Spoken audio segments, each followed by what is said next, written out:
Ooh.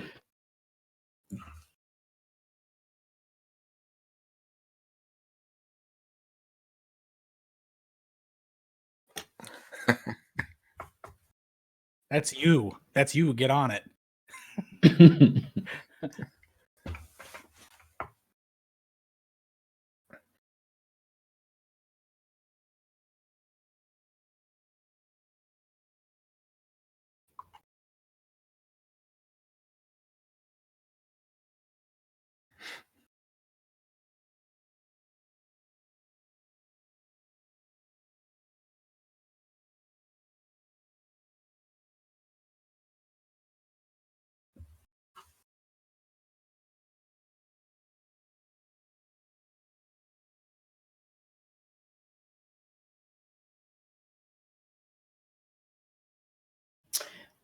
I would go to OBS and I would probably run through the connection wizard and it'll like, oh, look at that. Picture in picture.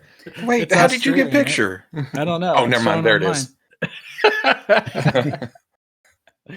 It is connected. But you can do like a wizard and it'll automate the best thing for the stream. This here's that technical difficulties. Yeah, we knew it was coming. Yeah. Yeah, you don't want to wait. You want to give them what you told them they were going to get. So, That's right. yeah, you can't delay that. Hopefully.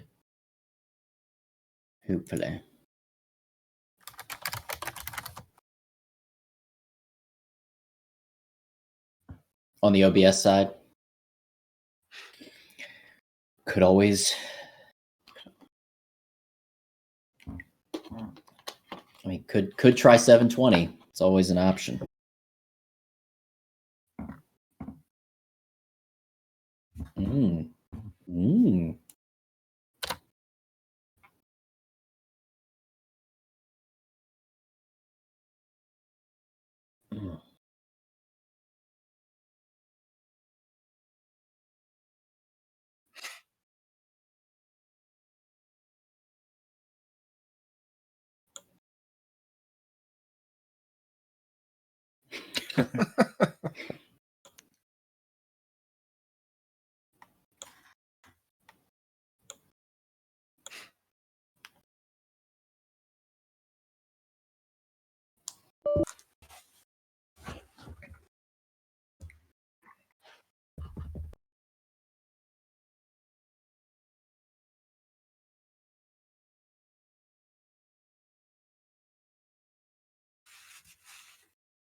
Yeah, let me see. Was there anything else you were going to like bring up, or is it just going to be this?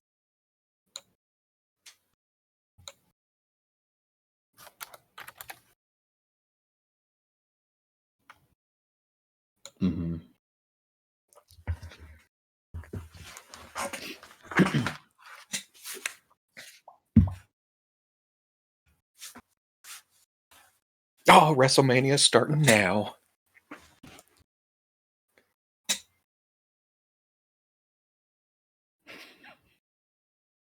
Hold.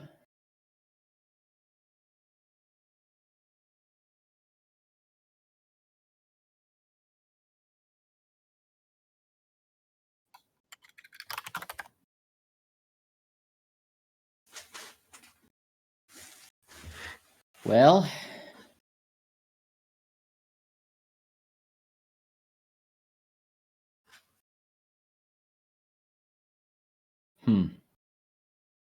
well,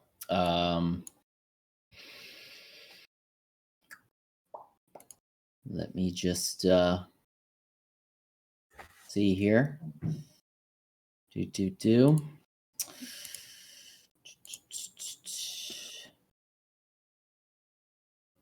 I mean, if you want, I can try to throw it up there through my stream key so we can at least do it. And then because you can still stop it on the YouTube side, right? Or just say, Dave, stop it, and I'll stop it.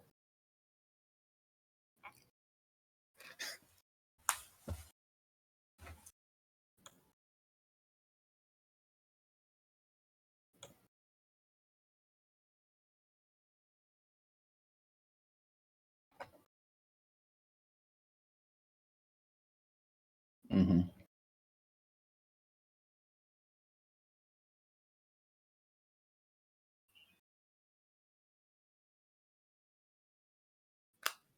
Man, WrestleMania's on right now, so sure to miss. Never been a problem. So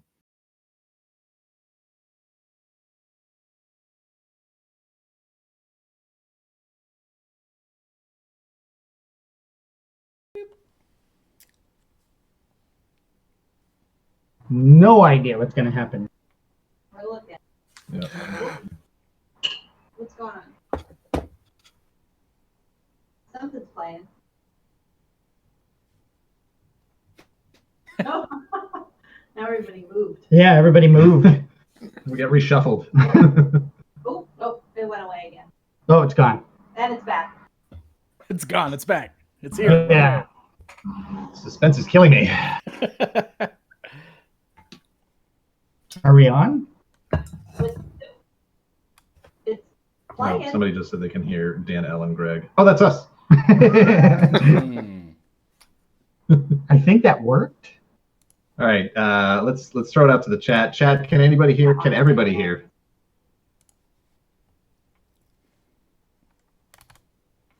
Gotta wait for the delay to catch up. Oh, yeah. All right, we got some working. It seems to be working. Seems to be working. All right, you're on. You're on. That's us. We're on.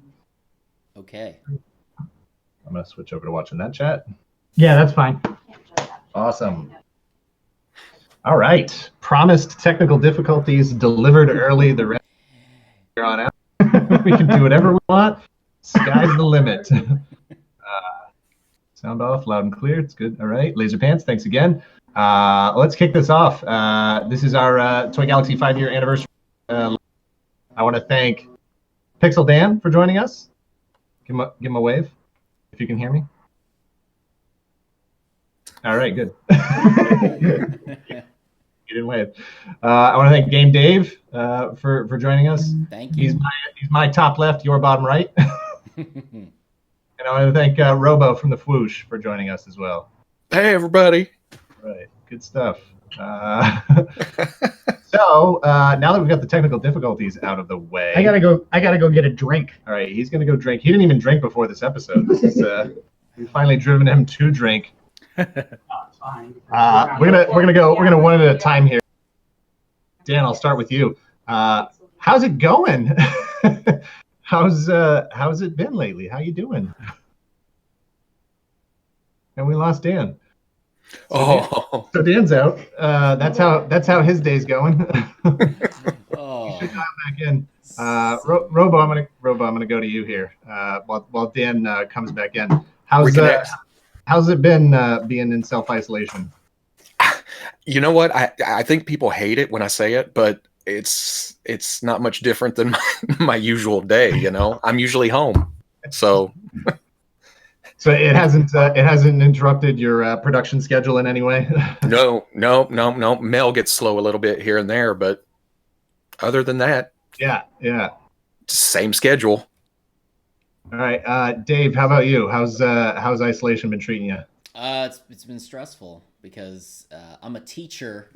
It's my full-time job. So we were off for like 2 weeks, and now we're doing distance remote learning. So we are quote unquote on the clock from like 8 to 3:30 every day, and we're supposed to keep like logs of what we're doing, and it's like I didn't sit and plan lessons for 8 straight hours, really. So it's like this weird thing. And then also my wife is essential personnel, so she has to work every day. So I'm home with the 1-year-old child. So trying to do GameDave content during naps. That's kind of how mine's been. But other than that, it's just I haven't left the house in 18 days. It's great. Oof, yeah. I smell great. Yeah, all right. Well, hey, that's good. Unfortunately, this isn't smell-o-vision, so we should be good. Oh, good. We don't have the internet power to put that through anyway. Not on this feed. Dan, welcome back. Hey, thanks. I've got some serious lag on my end. I'm trying to figure it out. So if I don't respond, it's because you guys are frozen. Sorry. All right, you're coming good. You're coming through good on my end. So That's good. That's good. Just checking in here. How's isolation treating you? Good for the most part. My wife and I are both remotely working our day jobs from home and trying to homeschool my 6-year-old. So that has been a challenge, just trying to get used to that, which has actually kept me very busy. Plus, we're about 5-ish weeks away from my wife giving birth to our second child. So it's been a weird time with everything going on and trying to prepare for the new baby. So all that has unfortunately got done a whole lot because of all that. But we're moving. I just today I moved all my stuff, my toy collection that was in storage was stored in the room that's going to be the baby's room. So I had to move all that stuff out of that room today, and now I've got to sort through it. So, I haven't been paying attention to chat at all. I know you just sat down here. Anything you got going on over here?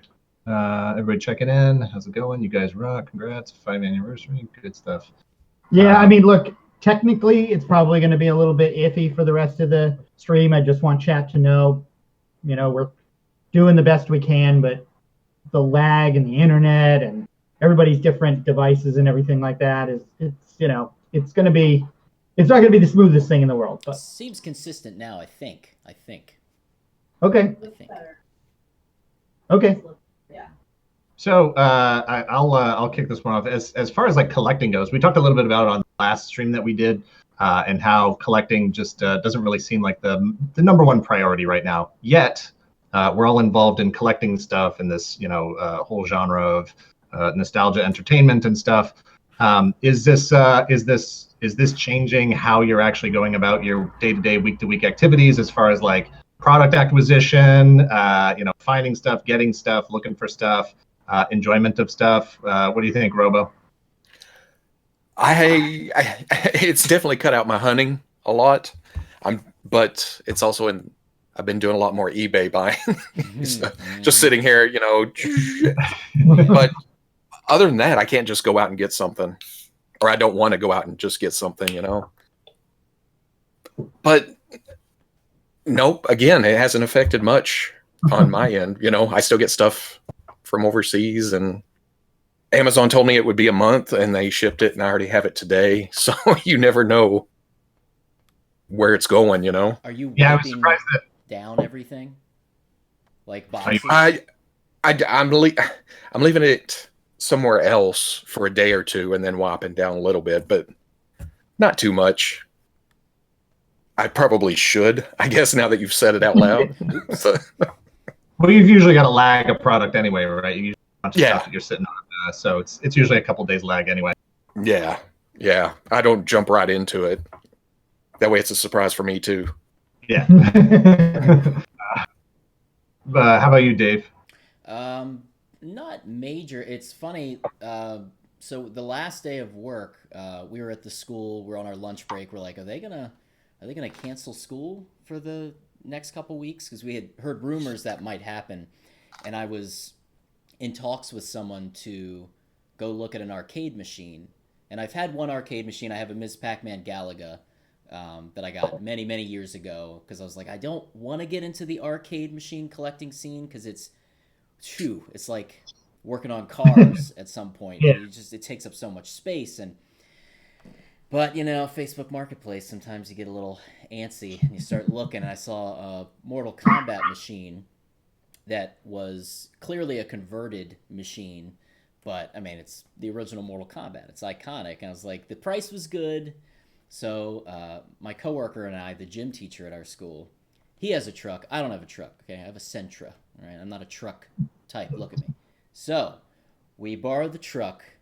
We go check out this machine, and we picked it up. So the first week off, that was like my project, was to sort of clean up this machine. And actually, that's the next video I'll be doing on the GameDave channel, because I was able to find out what game that machine originally was. Yeah, didn't you tease that or something? Yeah, it's pretty crazy. I started, it was covered with stickers from some, I think it was in a barcade at one point.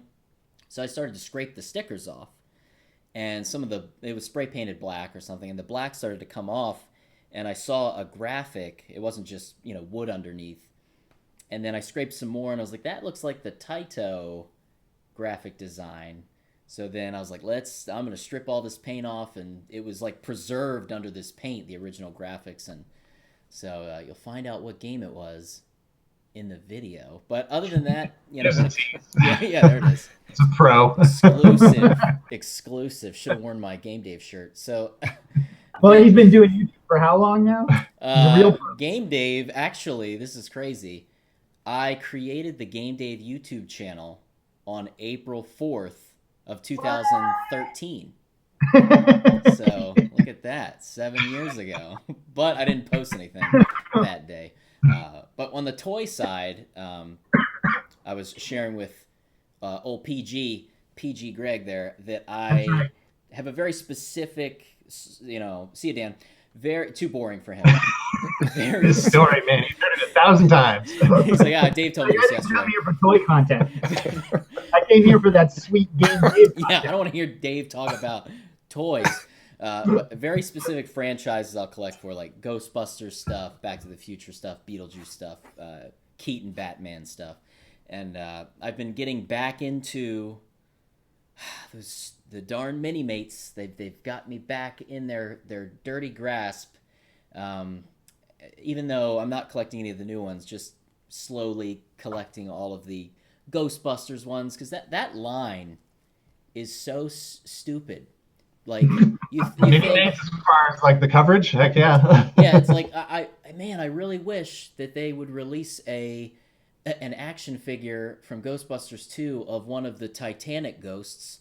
Oh wait, they did, as a mini-mate. It's like the span of that line of just the Ghostbusters stuff is crazy. So I'm slowly collecting all of them, and those are the ones that are a little tricky to find. The real Ghostbusters ones seem to be the more expensive ones in the line. So I've been, actually, one of them was delivered today. So eBay's a little bit delayed, but same thing as you were saying, Robo, where it'll say like, oh, it's going to come in a month, and then it shows up in a week and a half or something like that. So it hasn't changed too much, because I'm not really out there thrifting unless I'm at a convention. That's when I'll peruse, and that's when I'll do like the dollar cash deals. But yeah. It's just weird. Weird. Remember conventions? Remember those? Remember flea markets? Yeah. Remember the olden times when people gathered? Oh man, back in the day, I see a commercial of people eating in a lobby, and I think, "Oh, that's weird." Whoa, more than 10 people in a room. That's crazy. Yeah. So you touched a little bit on a question I was actually going to ask of everybody. How has your channel changed? Because I know, Dave, obviously you've been doing your channel for quite a long time now. Robo, you've been doing this for a while as well. And then obviously I know Dan, may he rest in peace. Dan, if he ever comes back to us, has been doing it for quite a while as well. And when I look back on our 5 years of doing this, I can't help but see how our channel has changed, the changes we made in terms of lighting, in terms of production, graphics, all that type of stuff. Robo, have you seen a big shift in how you attack your channel, how you approach your production, the kinds of things you do, or have you just gotten more comfortable with it with experience? The big thing is getting more comfortable, and that came with actually getting on camera. And I think I told you this before.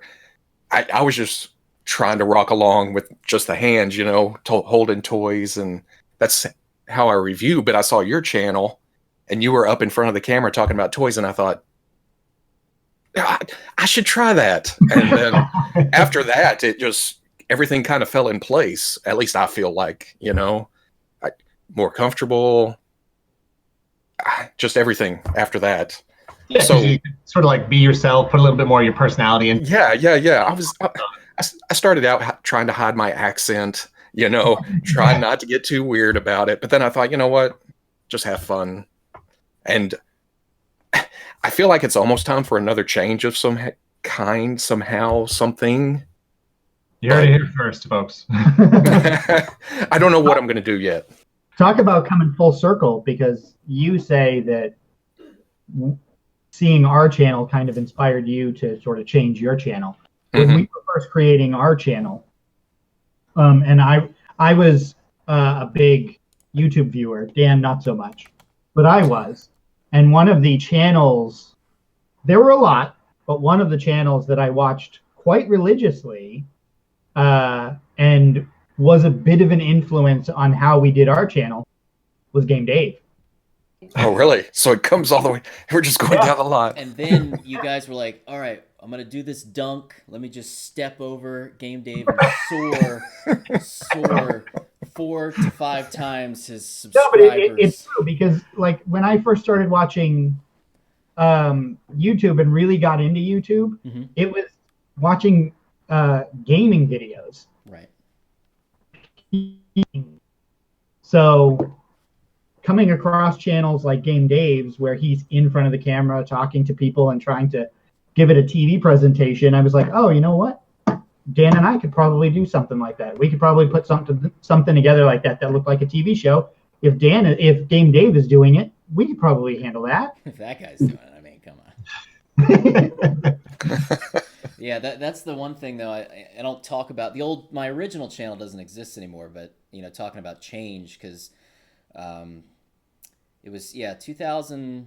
I think YouTube really, like, people were aware of it late 2005, and then 2006 is when it kind of became a thing where, because the early YouTube, it was like you'd upload a video and you would see that video upload if you're on the homepage, because there was not everybody was doing it. And then when they sort of reformatted things and had the channels, I made a channel back then. In 2006, I made a channel, not for any sort of like, oh, I'm going to make a show. It's just, it's like a social media thing. You make a YouTube channel. It was like, and Facebook was fairly new at the time too. So you just made what these new social medias were. And I uploaded a Lego stop motion animation that I had made the prior summer. I was just like, I'll just post that. And that was like the first thing I ever uploaded back in 2006. And then just uploaded random, whatever short films or whatever I worked on, because that was my background, was video. And then I was like, wait, I have this kind of semi-borderline problematic gaming interest. And, let me combine that with the video production stuff. And that's when, I was like, let me just focus. And then the GameDave channel happened in 2013. So I had a lot of practice, and I got to see, how YouTube sort of worked and changed over the years, because I was in that early YouTube world, which was, it's pretty bizarre now, but it was really bizarre back in like 06, 07, 08. Yeah, I always said that I wish we had started like just 2 years earlier. Yeah, I missed the heyday, I feel like. Yeah, when basically you could put anything up and it would kind of become a hit, because there just wasn't enough stuff. Yeah, not at that level either. Like, 2010, 2011, like if you came out with like the level of stuff that you're doing, it's going to get seen, and then kids, it changed to where, so, I teach elementary school computer stuff, and I do PowerPoint presentations. Like, that's an assignment. I teach them about PowerPoint, and I'll do like, what career do you want to have? So when I started teaching, it was your classic, I want to be a police officer. I want to be a firefighter. I want to be a teacher, just like you, Mr. Thomas. And then slowly it turned into, I want to be an actor. I want to be famous as a career. Or I want to be a YouTuber. And then this was the year where it was, I want to be a TikTok. And I was like, oh, there it is. It's all over. It's all, see ya.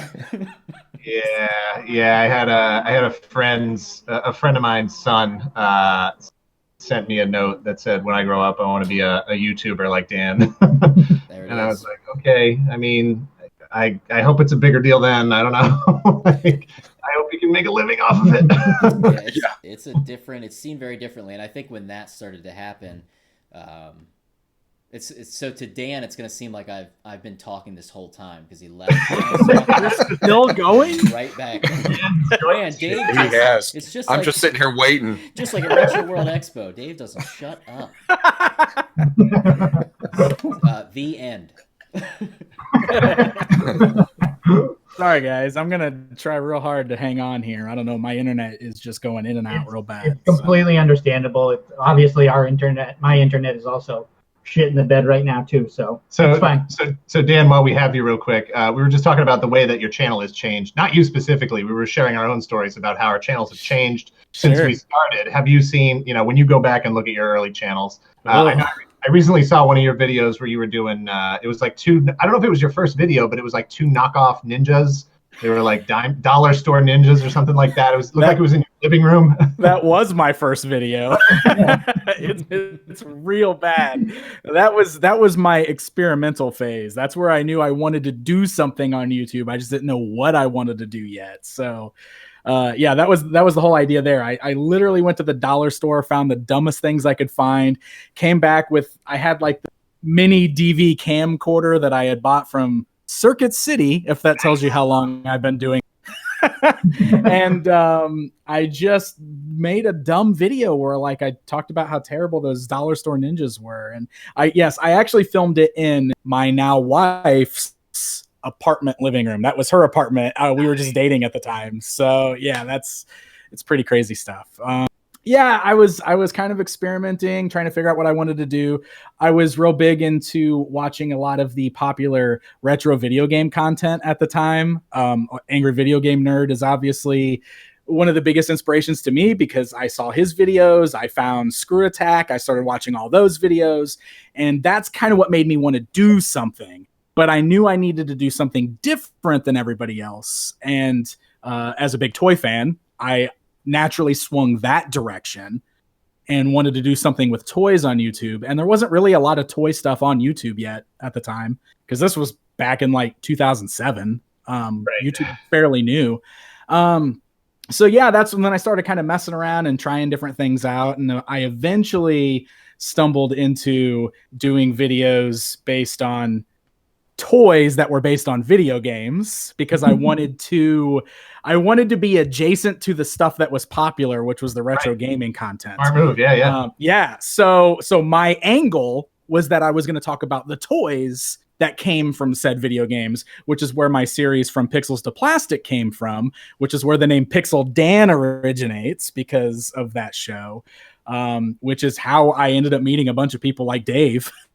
Right. It was amazing. Yeah, it was amazing. Like, cause like that show is kind of what got people paying attention to me because a lot of the people in those video gaming communities started watching my videos. And that was kind of the first taste I had of, wow, I can make something that people care about and that they watch. And this is awesome. And I want to keep doing it now.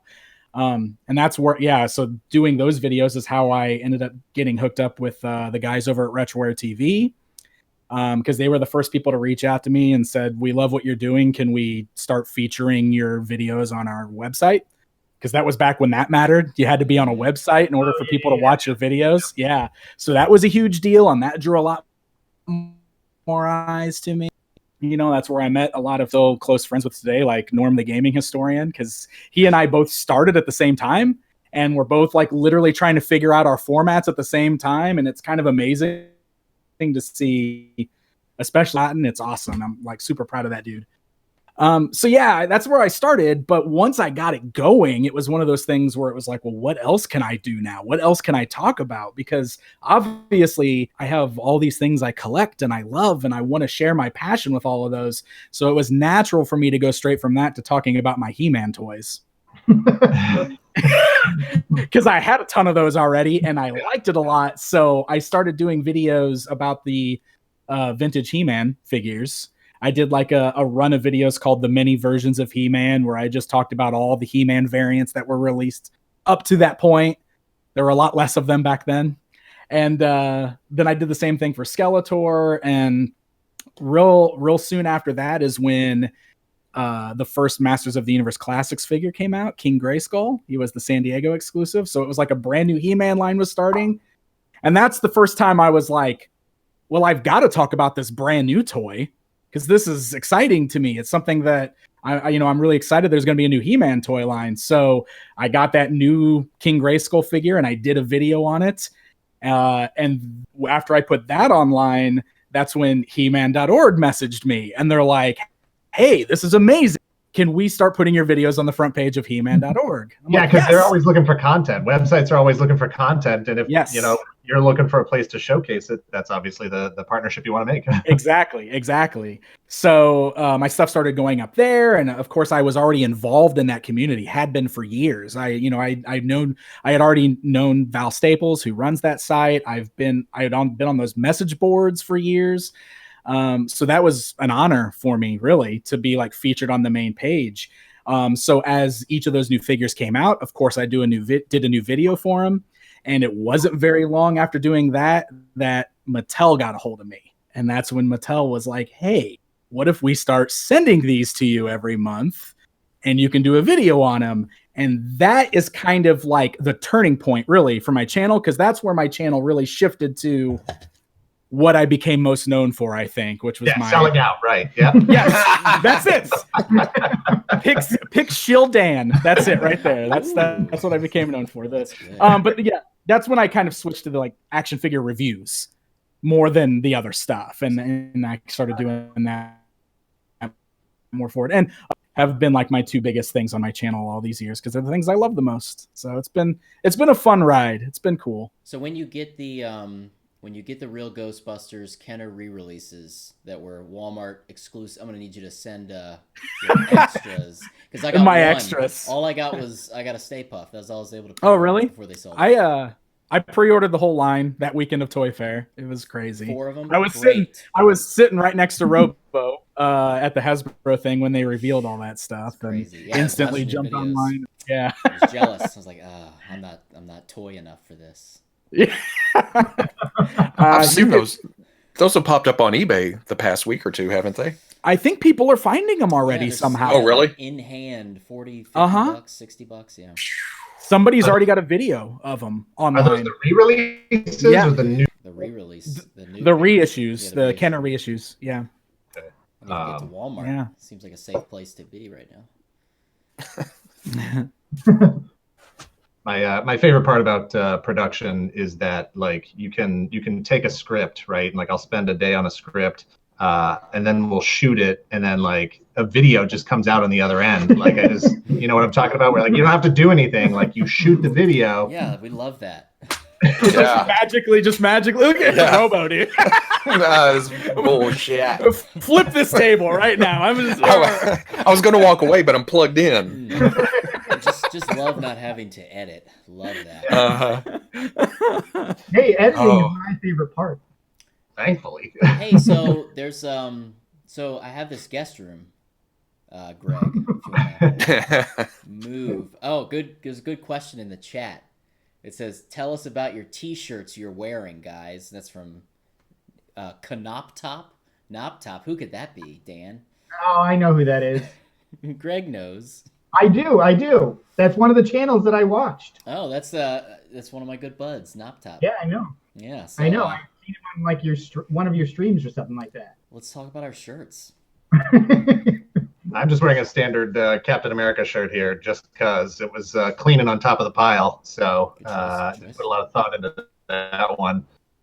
You've got. It's you need a medical supply. It's from Return of the Living Dead.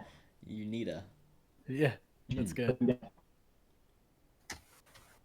What do I have? I have Fiends. I think I bought this on rippedapparel.com. They used to be a sponsor, not anymore, but I still buy shirts there because I like the mashups. Yeah, and we're about to get all those in action figure form too. Yeah, except for need Venger, need Dungeons and Dragons. Oh, totally. I know. Yeah. Why isn't anybody jumping on those right now? Hasbro owns that, right? I think so. Do they? Is it the cartoon, or do they just own the? They own Dungeons and Dragons. I don't think they own the actual animated series. Yeah. I think there's always been a lot of weird licensing stuff with the animated series, right? Which is what's kept it from getting toys recently. Yeah, because I need them. Yeah, like I'm not a big on the pop figures, but I had to get the Dungeons and Dragons pops, Minsk and Boo, and the gelatinous cube. The gelatinous cube is awesome. So yeah. good. So good. Had to have I have a it. gelatinous cube on the way. Somebody out in the area was able to grab one, and hopefully will be sending it to me soon. Yeah, it's cool. We'll have to display them when we start our D&D online stream. That'll go really well. Do it. I'm in. I'm wearing Bognar. Yes, just supporting the local toy makers. My good friend Brandon from Man or Monster. I don't know if you can see the design of the character, but he does like an indie toy line and called Warlords of War, and Bognar is one of the characters, and I think it's an awesome design. He's got a very Swamp Thing, kind of thing going. Yeah, so I love it. That's what I'm wearing. This is one of my favorite shirts. What about you, Dave? Got the backwards currently because secrets. I'm hosting the stream.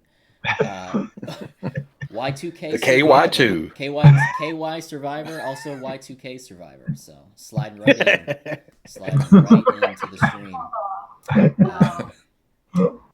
It's a hard PG stream today. Hard PG. 80s PG, really. It's PG-13. I would say it's PG. Okay, that's safe. Just because I have a hard time watching my mouse. Gosh. Yeah, I don't know who had the somebody had the Dungeons and Dragons license for. There was a interconnected series of statues that was released in either end of 2019 or beginning of 2020. I'm not sure. Yeah. They had them all at the Think Geek store locally here, and I missed them the day they got marked down to 75% off as that store was closing. Oh no! Like, I'm gonna go get, and then they were all gone. So. Oh man, that sucks. Yeah, that's what I get for not paying attention and being at the Think Geek store all day, every day. I've only seen those at the Sideshow Museum at San Diego. That's the only place I saw those. Same here. Yep. What do we got in chat here? Yeah, Fwoosh, I'm usually watching your news, and you always switch your shirts up, and I'm like, I gotta remember to go order that shirt. I gotta remember to go order that shirt. The reason they used to be a sponsor is because they only sell that style for one day. So by the time I got the shirt and could promote it, you can't buy it. You couldn't even buy it. Yeah, that's right. So it works out though. They bring them back sometimes. Yeah, and some sites now that do that, I think T Fury and some of those other ones will do where it'll be like $12 the day of, and then you can still get it later, but it's like 18 or something. Maybe. Some they don't bring back, some they do. Some get vaulted, yeah, I think it's trademarks and copyrights and what? No. What? So you guys have a lot of pre-orders out there? Is there stuff you're waiting on, hoping to get, assuming things can get shipped? I'm waiting on all my Super 7 stuff. Oh, yeah. Snake Mountain, I'm still waiting on, and which I don't even know where I'm going to put it anyway, so whatever. And the first series of Thundercats, the first wave of Thundercats, I think is that, and Snake Mountain, I think are ready to ship, but they've been hung up over in China because of everything going on, obviously. Right. So I think the shipping is going to be a while on that stuff probably, and I think it's just we're at this point, right, where like we should probably just expect everything to get bumped for a few months, which is unfortunate, but it's the way it is. Snake Mountain's shipping direct, right? Yes. Directly from. Yeah, I think that was what they had decided to do because it was cheaper than them shipping it to Super 7 and then Super 7 shipping to us. It was easier for them to go straight to us. Boy, I couldn't imagine trying to handle those. Oh, well, we got one truck in. That's it. Did you see Ship 8 of them? Yeah, they had posted like a picture of the big freights or whatever that they load up with that stuff and showed like how the Snake Mountains had taken up like an entire one of those giant boats or whatever. It was insane. It was just, I couldn't believe it. The boxes are ginormous. It's so dumb. Where am I going to put? Why did I buy something that big? What am I going to do with that? You have to build on in order to display one piece. Yeah. You bought the barge too, didn't you, Dan? Yes. I didn't get the barge. It's a really cool toy, but it's one of those things where, again, I was like, well, now I've got it. What do I do with it? Seems to be the consensus on Time that. to buy a new house. Yeah.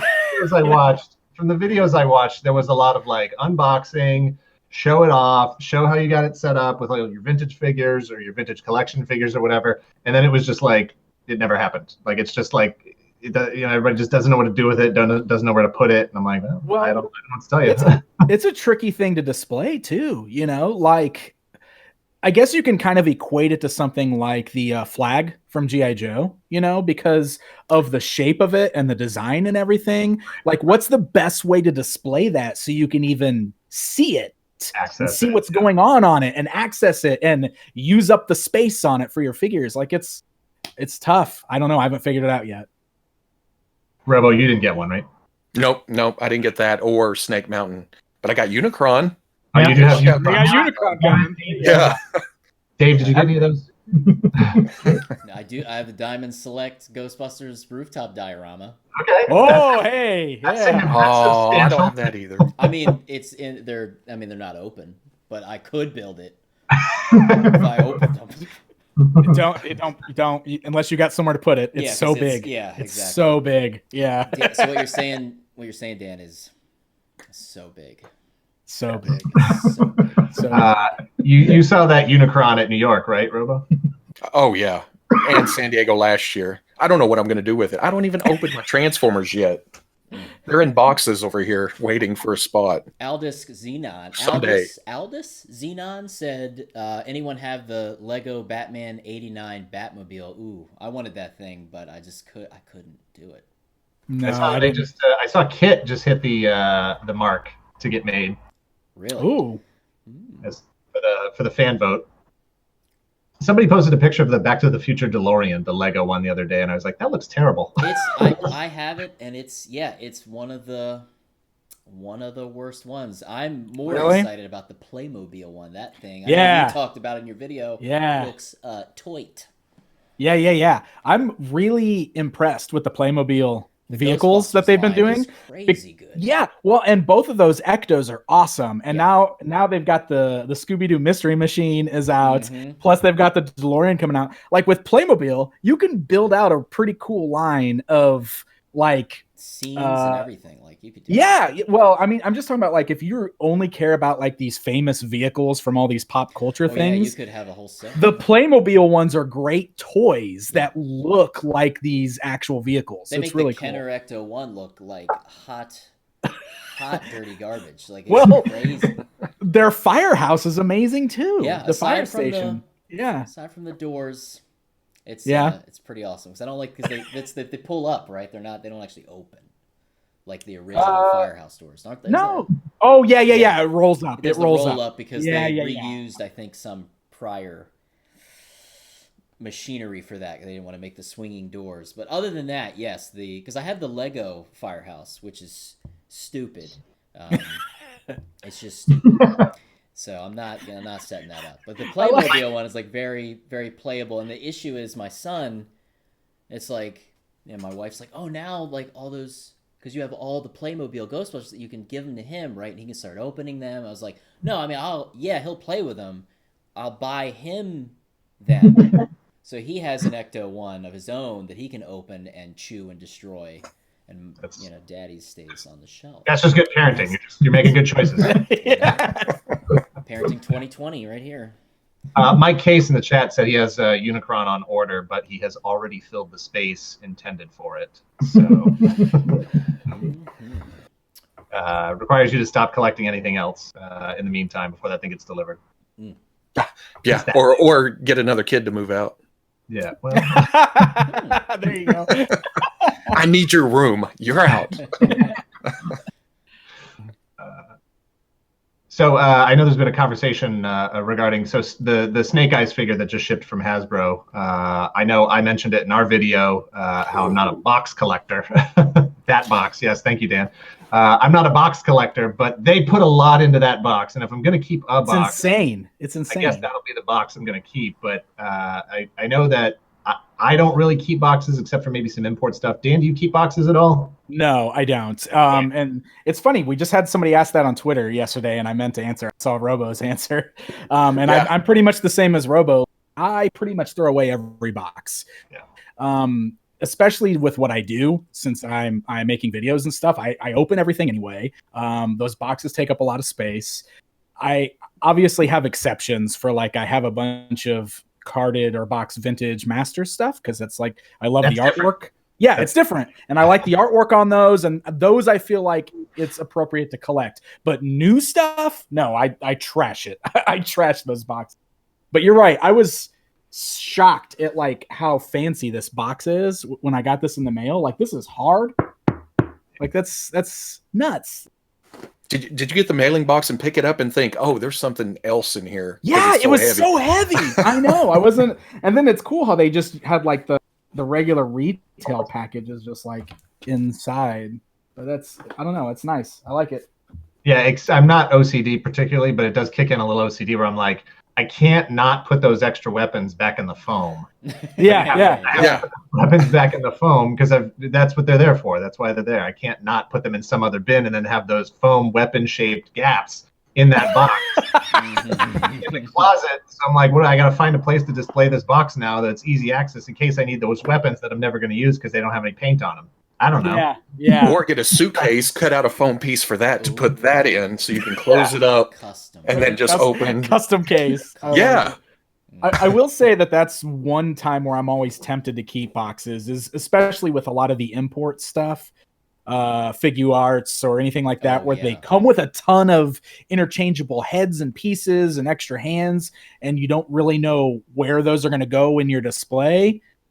It feels easier to keep them in the trays and the boxes and then keep the boxes. But that what always ends up happening is, and then I have a stack of those boxes laying around, and ultimately I'm like, well, now these are just taking up too much room. What am I going to do with all these? Those figures tend to be a lot pointier, sharper. You know, they've got the fragile, sharp, pointy antennas and whatever else sticking on them, and that packaging is the best way to keep them safe. You know? Yeah. Even like the Final Fantasy IX figure releases that they're doing now.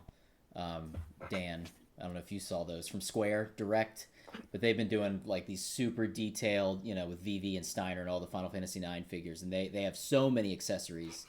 But again, that's my issue. I want to be able to open everything and display it right, but I can't, I don't know what it is. Maybe you guys can train me to get over that, because it's tough. It's tough. And I'm like, I can fit way more on this shelf if I because I can stack these boxes. That's the reason. I can stack these dumb Back to the Future Vinnie mates on top of each other. Otherwise, it's a big gap between shelves. Are you guys going in for the Black Series Snowspeeder? Yes. Everything Star Wars. All right. Ooh. I kind of stopped buying Star Wars Black. But I will say that the only ones I'm really interested at this point are the original trilogy stuff. So I do have a lot of those guys still. The Snowspeeder is tempting, but I think it's going to be a space issue. I think I probably, because I never bought the Land Speeder either. I couldn't pull the trigger on it, and a few others. So I don't know. I'll probably pass. Yeah, space-wise, it's going to be an issue. I didn't get the TIE Fighter. I grabbed the Dewback. I grabbed the Land Speeder. Those are the only two I have, I think. But I don't really have, like you said, I don't have the space for it. I want to see it. Unfortunately, I think you guys got to see the actual Snowspeeder in person. I went the next day on Sunday, and they didn't have it out on display, so I didn't even get to see it. Really? Really? Does it have electronics? No, I don't think so. I don't think it had electronic. I didn't think so. Does it come with real snow? It's impressive. I mean, it's Real huge. snow. Yeah. So another big toy, But Yeah, for the so- price, it seems pretty reasonable, especially with a figure along with it, especially I agree. after the TIE Fighter. I Yeah. agree. I agree. It's with an eye towards the future of GI Joe and where they're going to go with that. Obviously, Black Series has been able to put a couple of vehicles in. I don't expect to see anything with Power Rangers. Marvel Legends has had motorcycles, chairs, scooters, those types of things. But I don't really expect much out of GI Joe other than motorcycles, scooters. Trouble Bubble. Gotta have a Trouble Bubble, Trouble right? Bubble. I mean, If they don't do Stupentor's Air Chariot, they're not doing any of it. oh well, that's true. Oh, if they make him, they're gonna make that, right? They have to. They have to. Are you guys going all in on the GI Joe line? Yes, that's a yes from Robo. Yeah. Dang it. I really, really hate pre-ordering stuff. I hate the wait. I hate having the money tied up. I hate all that stuff. So, I pre-ordered Snake Eyes because I wasn't going to miss that. I pre-ordered Destro because I'm not going to miss that. I feel like Roadblock, Duke, and Scarlet, when those hit mass retail, those are going to be there. So I was like, they look good. I'm sure you pre-ordered 4 or 5 of the 12-1 Mezco Batman, I'm sure. Because I know you're a big fan of that. Whoa, the 112 Batman? 112, yeah. I don't have the Hot Toys Batman, so I almost considered the Mezco, but I don't know. The funny thing is that the one person here who has the Hot Toys 89 Keaton Batman is one person who doesn't collect toys. Oh, hey.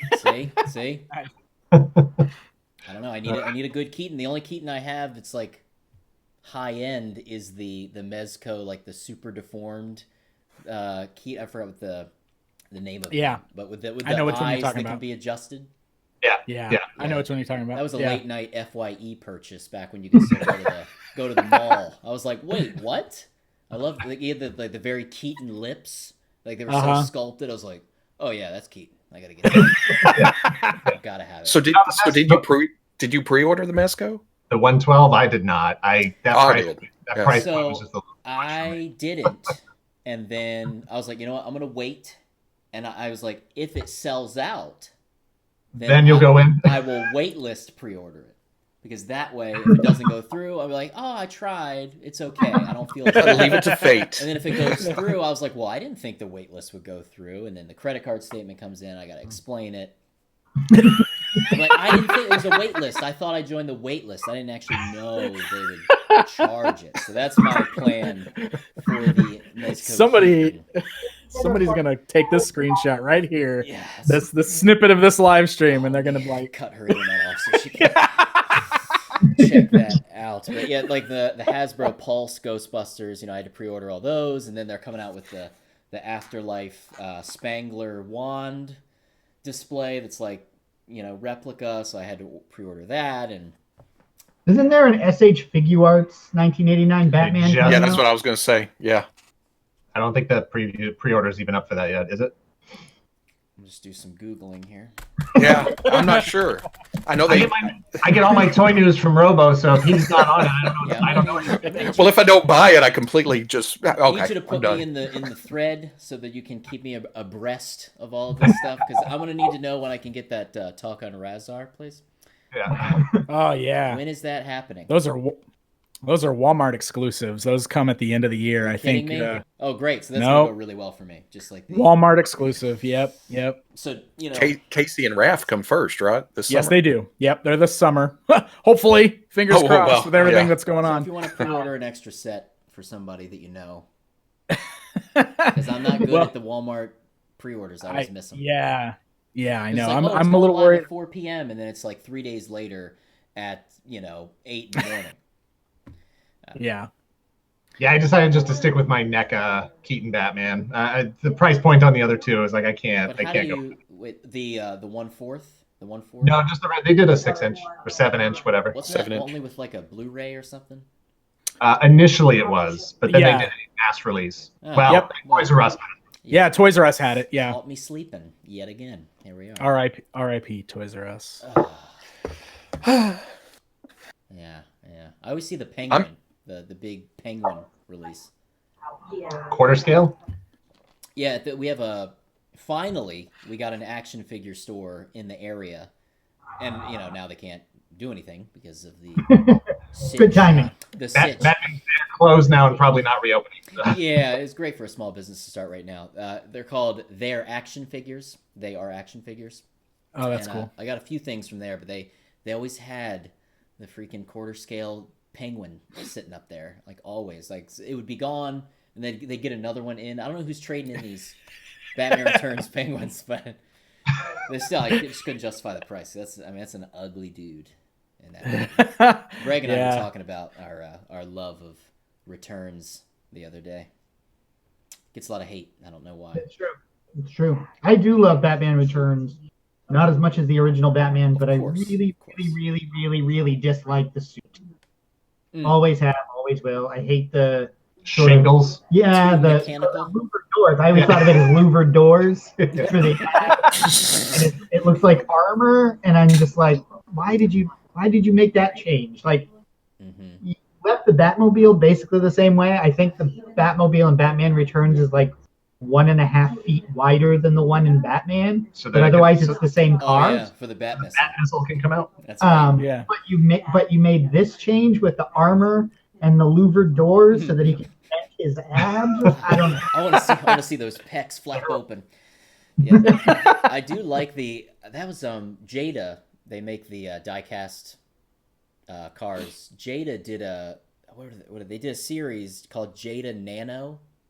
Yep. They're basically micro machines, and they did the 3 DeLoreans for Back to the Future, and they did Batman Returns specifically, which included the arcade machine Batmobile that Danny DeVito is in when he's control of all the vehicles to get, and It's on the pegs now. Yeah. had to buy it. That's Had to buy it. awesome. That's awesome. Chat asking here, what are your thoughts on the Spawn Kickstarter? I'll go first. Yes, go ahead. Go ahead. Tricky. When we were at Toy Fair, and if you haven't had a chance, we got a video interviewing Todd McFarlane. That's on our Patreon, and I think we put it on our YouTube membership as well. But when Todd was talking about it, I thought it was a really good idea because, yes, they're a pretty big company. Yes, they know how to make action figures. Yes, they've probably got some money. I don't know. He didn't show me the books.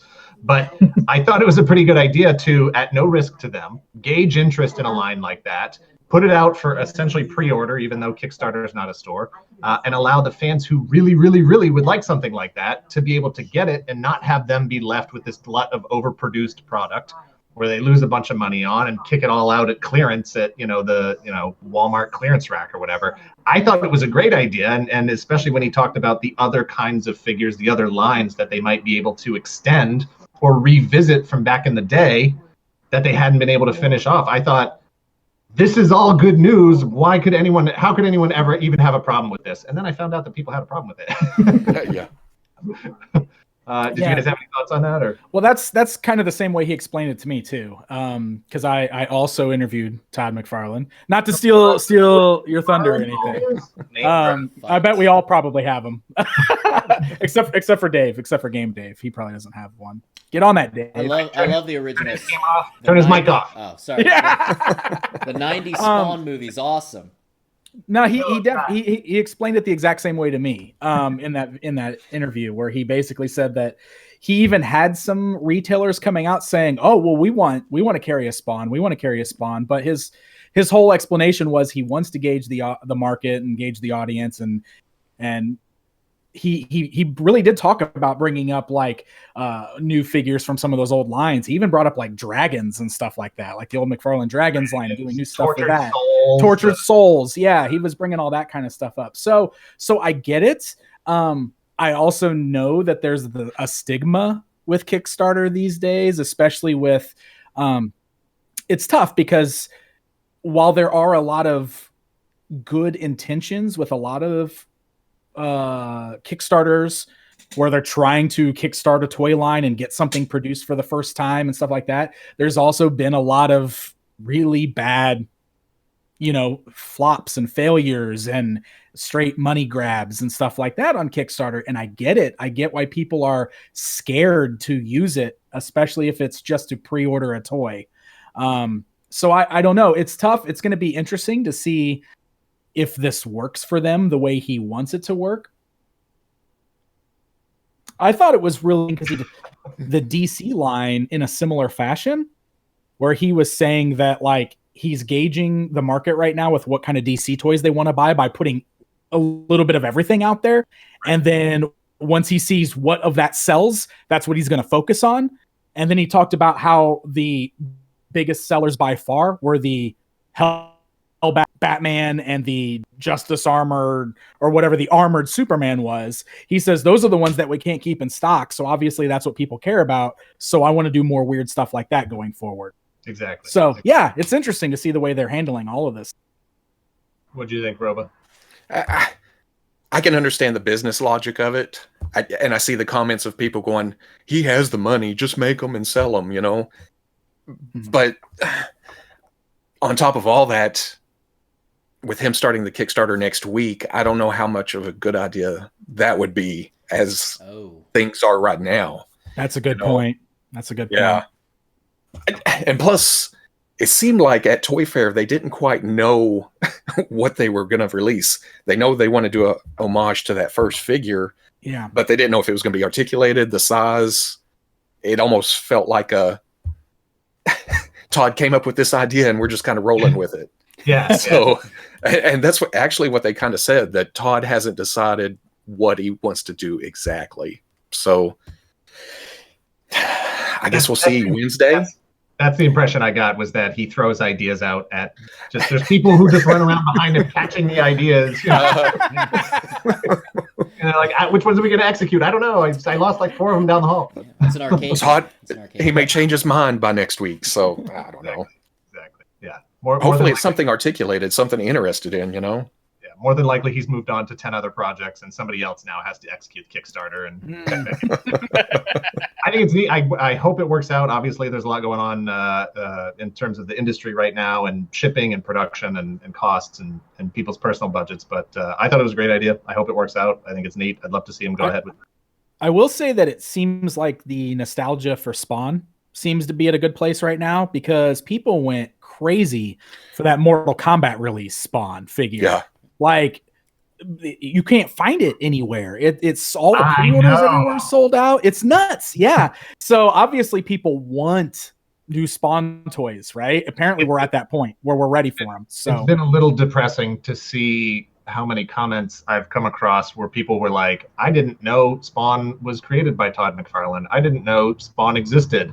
And I'm just like, has he really been that out of wow. Has he really been out of the public eye for that long? It's been a while, hasn't it? I mean, it's crazy. There's a good generation of folks that just don't know what a Spawn is or who Spawn is. But on the Kickstarter, what a Spawn is. You played Soul Calibur 2. I mean, I know, I did. I played it. I mean, that's the version I wanted.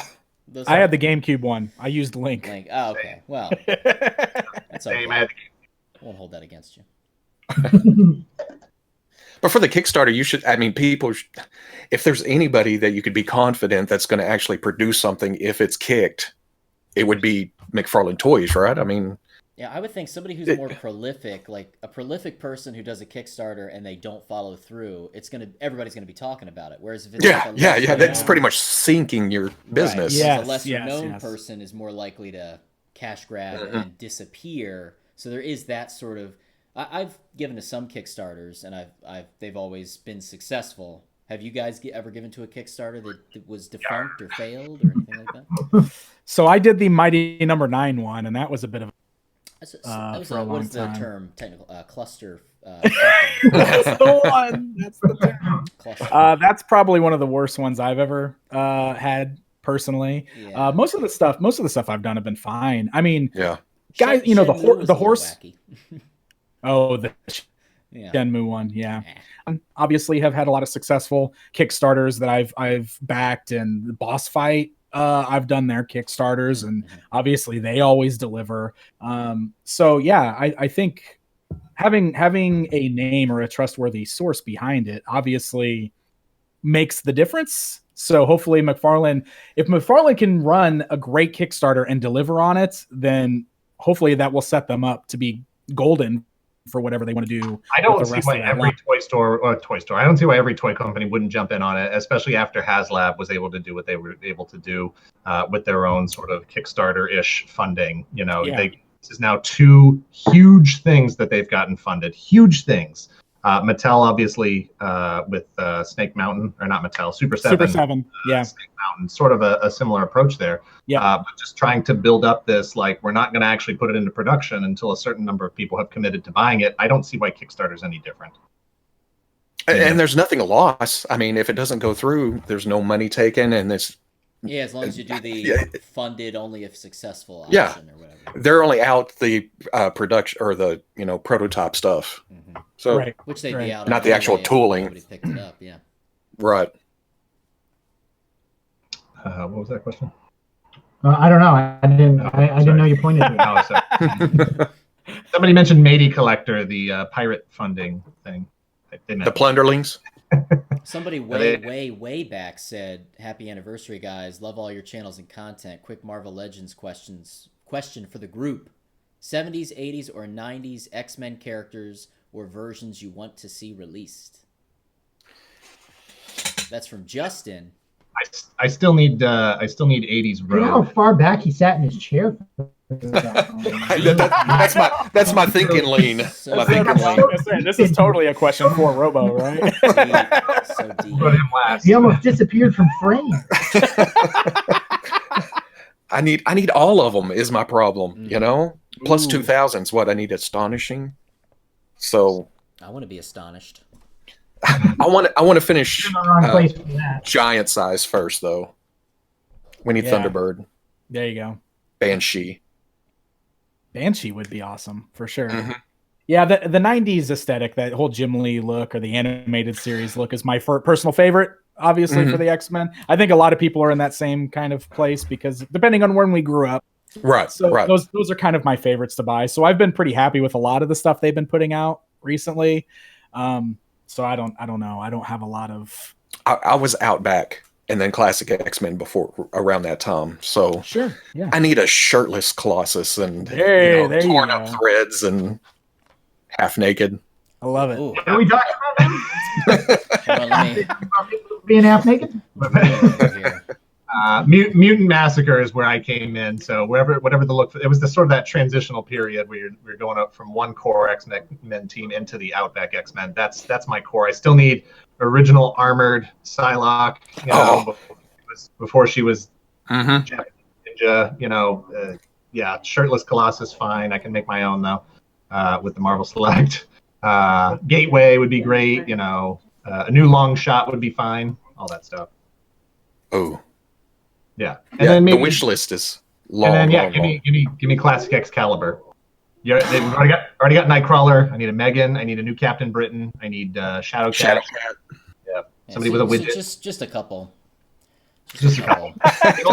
They made like 800 figures, and I'm like, you still missed it. Warwolves, Crazy Gang. Yeah. There's lots of untapped things that nobody's ever heard of there. Jeremy Rutz, I turned my mic up, so you let me know, Jeremy, if it's good for you. I'm sorry. Sorry I was so quiet. I apologize. Anyway, I like Rogue. So, just throw something out there. I like 90s Rogue. I have no opinion on the matter at all. I've Dave, never seen the cartoon. There's been a couple questions in the chat for Dave here. Who are you? Just get the. I'm the guy. I know who running- you. just I run the know who stream. you are, Dave. I just run I the know He's who stream. you are. master of the stream. I'm a That's what Jackie Chan fan. Hey, if you guys like Nintendo, you should go watch Dave's show called Family Corner. It's amazing. From Japan. It's all about Japan Famicom games, and it's amazing. And I've bought so many Famicom games because of Dave's show. So Oops. That's right. Not a lot of people know about the Nintendo machine gun. 'Cause Yep. We all know Duck Hunt with the light gun, but there was a machine gun exclusive to Japan for, that purpose. Yeah, you could check it out or not. But thank you, Dan. I like your low pressure sales tactic. It's good. That's right. I'm a reverse psychology, everyone. Buy it, don't buy it. mean- I don't know. I'll still be here making the thing. Whatever. Flag my Beyond- channel is inappropriate. I'm not gonna judge. Do Hey, what you there's a gotta couple do. of people in the chat that know you. They're asking about Suikoden figure. Oh no.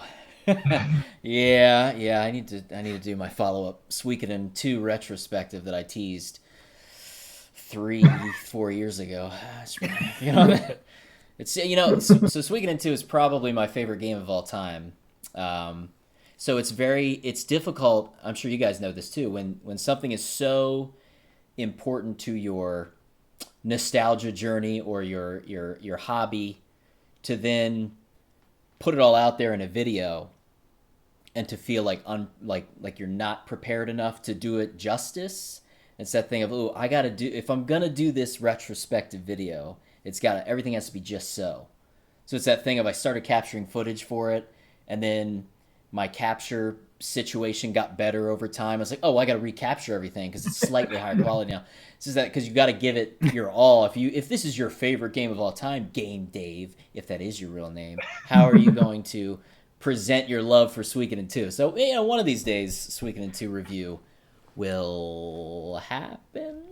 Yeah, chat thought you were a gaming historian, so. I get that a lot. Hey, I'm Norm. a little normie. What's up, Norm? Yeah.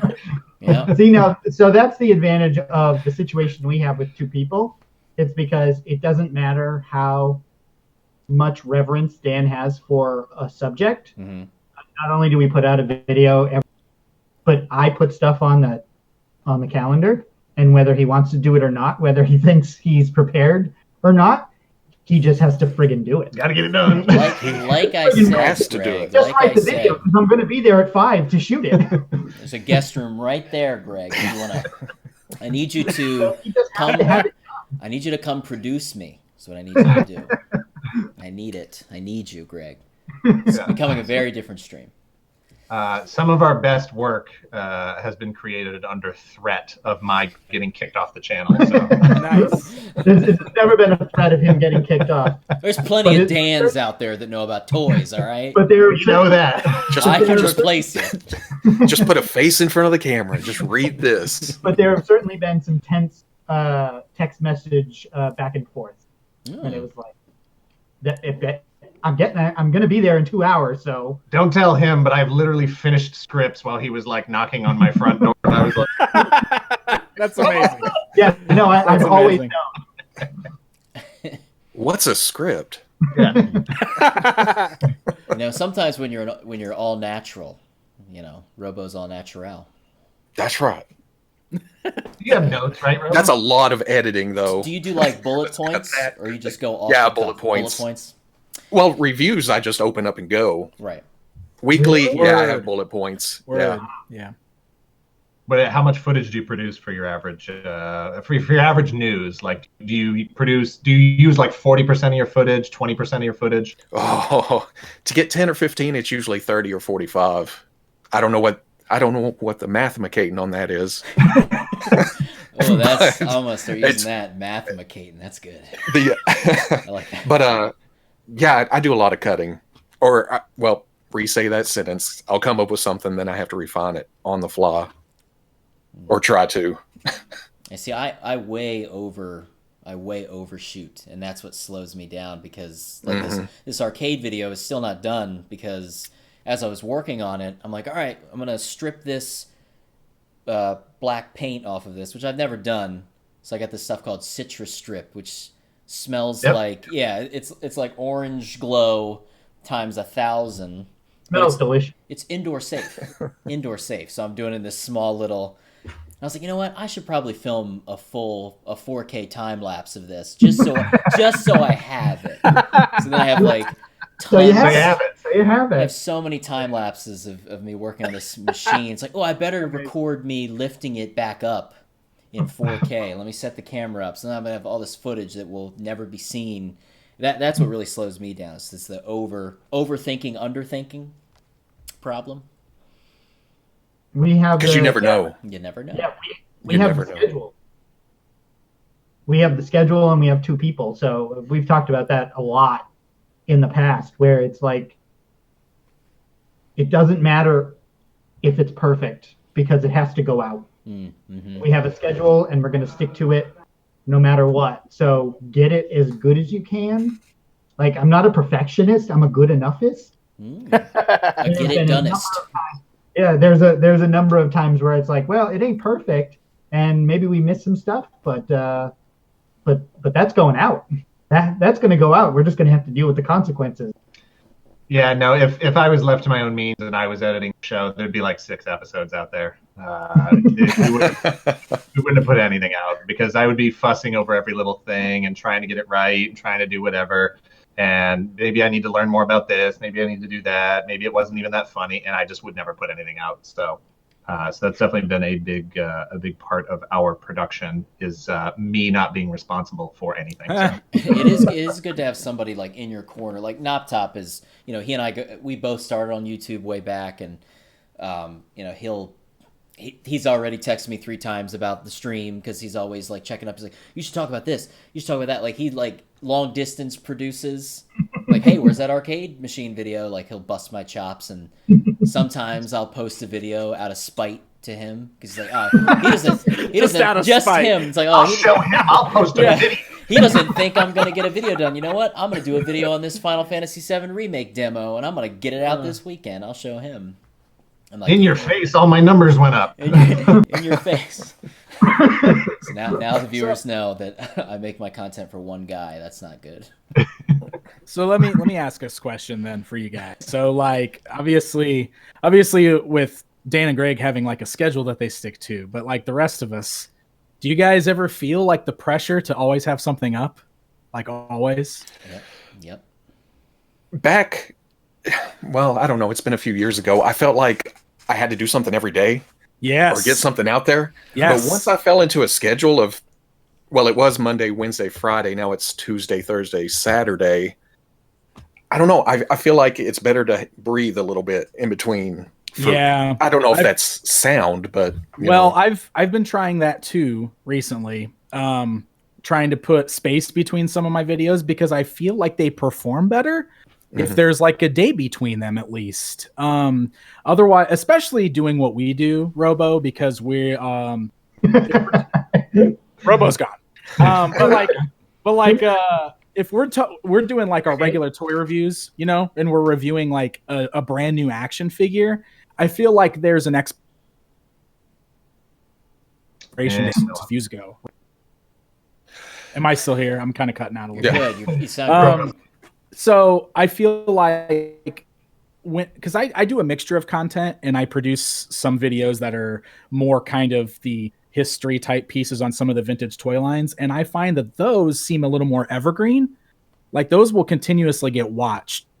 But if I'm reviewing like a brand new action figure, I'll get a huge boom up at the first 48 hours. And then it's gone and then it's dead and nobody will like ever watch it again. It feels like, so I don't know. And I think part of that is what attributed to my feeling of got to keep going, got to keep putting something up. Otherwise nobody's going to find my channel. You know what I mean? And it's crazy stressful. And I don't think anybody understands that that's not doing this, but it's crazy stressful sometimes. And with everything going on in my life right now, with obviously the lockdowns and trying to get ready for the baby. And plus most of my time is also spent doing photography and proofing of the book that I'm working on.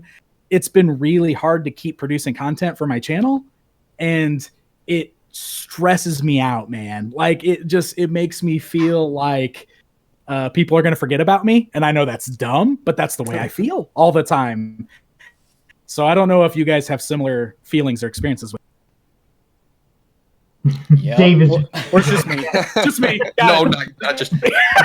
It took me a couple years to realize that I didn't have to. When I got something in the mail, I didn't have to try to beat everybody. You know. Yeah. Oh, I know that feeling is awful, right? That's part of why we ended up where we ended up. Was I knew as soon as we started, you know, Fwoosh, you're already there, Danny, you're already there, Shartimus is already there. You know, big channels at the time. That were already so far ahead of us. I was like, there's no way we're going to beat any figure to any review. I'm not going to get into this game of trying to buy the figure from eBay, you know, when it first hits, you know, Malaysia or something. No. I'm not going to be spending, you know, $50 per figure trying to get the first, because that's where the real value is as far as YouTube is concerned, and the algorithm is you got to be the first. So instead of trying to be the first, we just decided to be the us and just do it our way. And we're like, okay, fine. If we can be at least unique enough and entertaining enough, they'll go watch Dan, they'll go watch Shartimus, they'll go watch Fwoosh, and then they'll say, oh, but what does Toy Galaxy think of it? And then they'll put us on their viewing list. And that was our goal from the beginning. Yep, Yeah, that's exactly. good. That's great. That's great. Yeah, because I don't do the same thing with games. Yeah. It's important to remember that when we were having those conversations, we had literally 0 subscribers. So, I mean, you know, no company was going to be like, hey, let's send them action figures to review, because what a great channel. We had 0 subscribers. Right. We didn't even know how I to make a YouTube channel. So I feel like because we started the actual Fwoosh site in 2002, so we already had toy company contacts and everything else. And when we finally decided to do the YouTube, it was essentially I drew the short straw. I didn't want to do this because I was like, I'm not getting in front of a camera. Make Nick do it. Get Nick on there. Nobody wants to listen to me. So after I got over that, we were already in. You know, we already had Hasbro stuff coming in, and yeah. But still, Hasbro sent stuff like a month after retail gets it. Oh yeah. So it didn't help there. Times have kind of changed with the samples. Like we don't know. Things don't come early anymore, like ever, from anybody. That's almost like a thing of the past now. And plus, with all of the toy companies kind of finally realizing that it's beneficial for them to YouTubers, they've got like divisions that are set up just for that purpose now. And, you know, hundreds of people are getting the same stuff now in their samples. So that's almost not a thing anymore that matters. Yeah. What matters is that you're producing awesome content, that you are caring about what you're doing, that you're putting quality work into your videos, and you're building your audience. Like that's what's important, not getting early samples or any sample. Yeah, those Hasbro boxes that go out now, like pretty much everybody gets those. Within that certain influencer YouTuber sphere, most people get those boxes. But then I also see videos pop up for channels that I normally wouldn't think of as being part of that sort of action figure core community, also getting those boxes, because like you just said, Hasbro already recognizes that this is a good, cheap, efficient way for them to get that word out about that product and get it in front of a lot of eyes. I mean, they're getting people to work for free. You know what I mean? Yeah. They're like, here's some free toys, now promote our stuff. That's what it is.